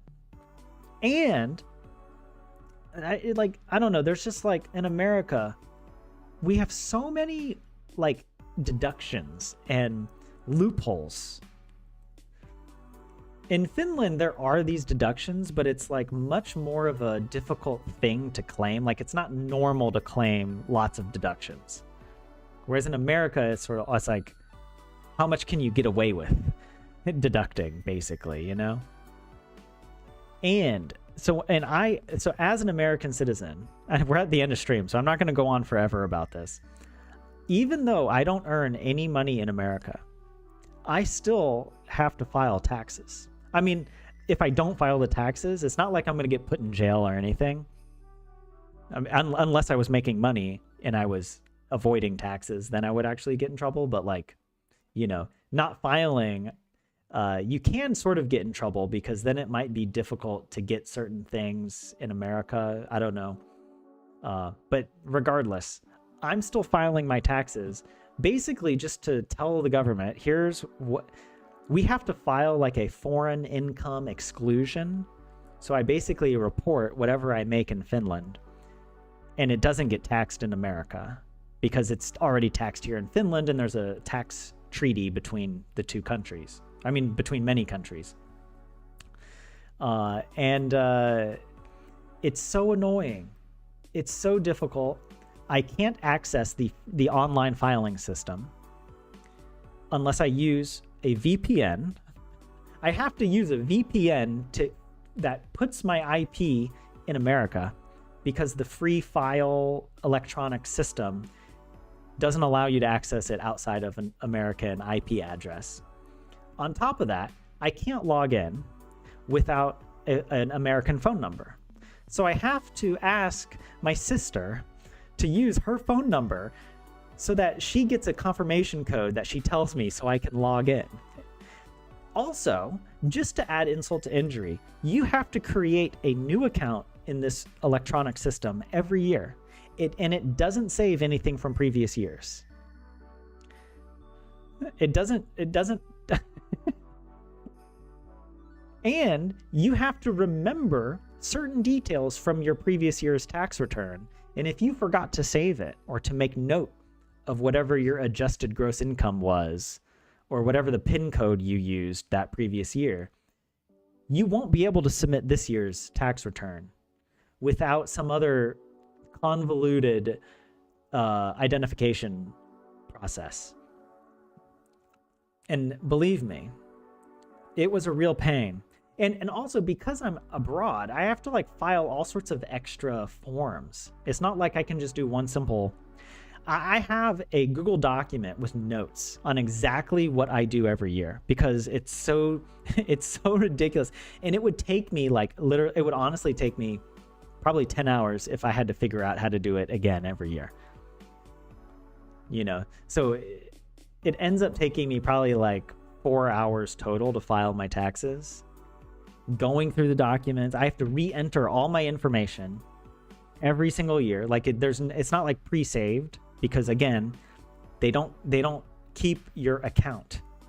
Because like in Finland, you have an account on the tax website, and it's so simple. You log in there and you can see all of your taxes from previous years, and they send you notifications there. But the US government doesn't do this. It's like, oh, it's such a pain. I mean, it's not the worst thing in the world, but yeah, no, I definitely want to make sure I'm like in good standing just in case, you know, and yeah. And I know I don't owe any taxes, so it's not like, I don't know. It's not that hard to do. It's not that hard, but it is a pain. I'm trying to think, what other dumb stuff did I have to do this year?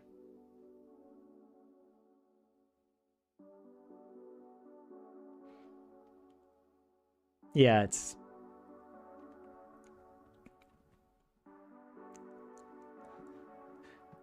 but thankfully my tax return was accepted, so I survived. Also, okay, actually, there's this one section on it that's so confusing because it asks you, like, where you traveled. Because it's like, in order to claim the foreign income exclusion, you have to prove that you've met the requirements of having lived abroad long enough. It's a weird, I don't know. And like, in the way that it's worded on the form is very ambiguous, and so it didn't make sense. I'm like, so if I leave Finland, because it's like list the foreign countries you visited, but it's kind of weird because I don't think of Finland as a foreign country to me, because this is my home. Do I list that I lived in Finland? And then it's yeah, there's all sorts of, the way everything is set up, it's kind of confusing. I had to ask ChatGPT for tax advice because I was like, you know, if I take a holiday and I travel to another country, do I need to put that there? But it turns out that it's like, no, it's really only you're supposed to fill this portion in if you've lived in America during the tax year for a period. I don't know. So yeah. Well, there you go. There's my rant. At least, look,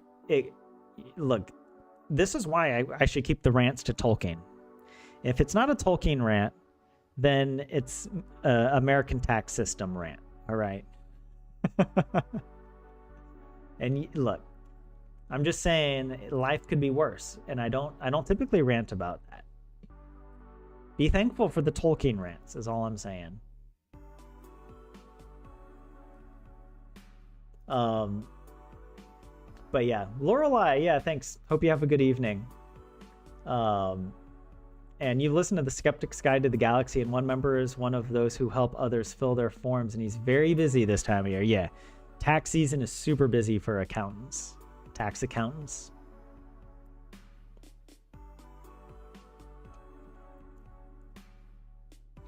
And the tax returns are automatic. That's right. Yeah, you get money from Kella, who uses generally 20% tax instead of your actual 0.5%. So you get about 400 to 500 returns every year. Yeah, that's nice. Yeah, actually this year I get some money back, which is pretty cool. US tax returns are a blast. It's very confusing, Perks, also because the vast majority of the form you leave blank. And that feels wrong. It like, you know, it just feels like you're missing something. And so I always have like the previous year's tax return on one monitor so that I can compare side by side, like, okay, this year. And then sometimes they change the form a little bit. So things are formatted differently. And you're like, what? You know? And so I just go through line by line to make sure that I'm doing the exact same thing I did last year. It should get accepted. Yeah. You took out some money from your investments. Since the sum was so little, you'll have to pay some 44 euros in the summer. Do I trust ChatGPT in those important questions? In this particular case, yes.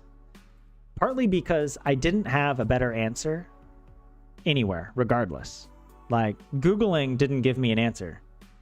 And it was something actually that I noticed on my previous tax return that I was like, should I have answered it that way? And that tax return was accepted. And it wasn't a problem.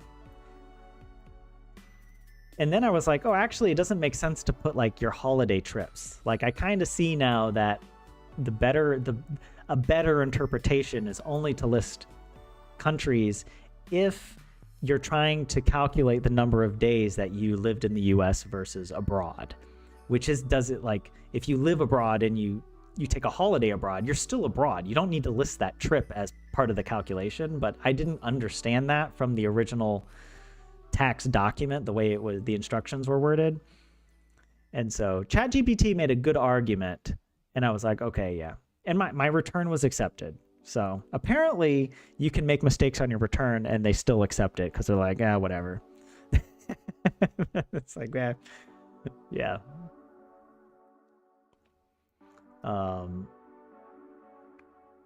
You don't worry about taxes. They're mostly self-correcting. That's so nice that, like, yeah, in Finland, you just know that the system calculates correctly for you, you know, usually. You automatically paid the property tax twice and you accidentally paid it and they automatically returned it. That's really nice. Yes, I like living in a functioning society where we have trust in our institutions. I'm a fan of that. Yeah, the UK, the tax year runs from the 6th to the 5th of April, so it aligns perfectly with the calendar year. That's, yeah. Anyways, okay, I've been running on far too long.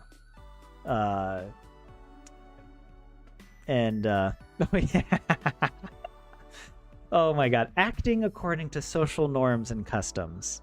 You know, the great national pastime of Finland, the art of politely declining. And apologizing and regretting, you know, very culturally significant activities here in Finland. Oh man, all right, I think that's a good place to wrap up this stream. Thank you all for joining this week, and I hope to see you again next Tuesday for the next episode of Learn Finnish with me. And in the meantime, if you want more Tyler action, I do gaming live streams every Thursday. So tune in for that. We're playing Terraria. Okay, guys. Thanks for joining. Hope to see you in the next one. Goodbye.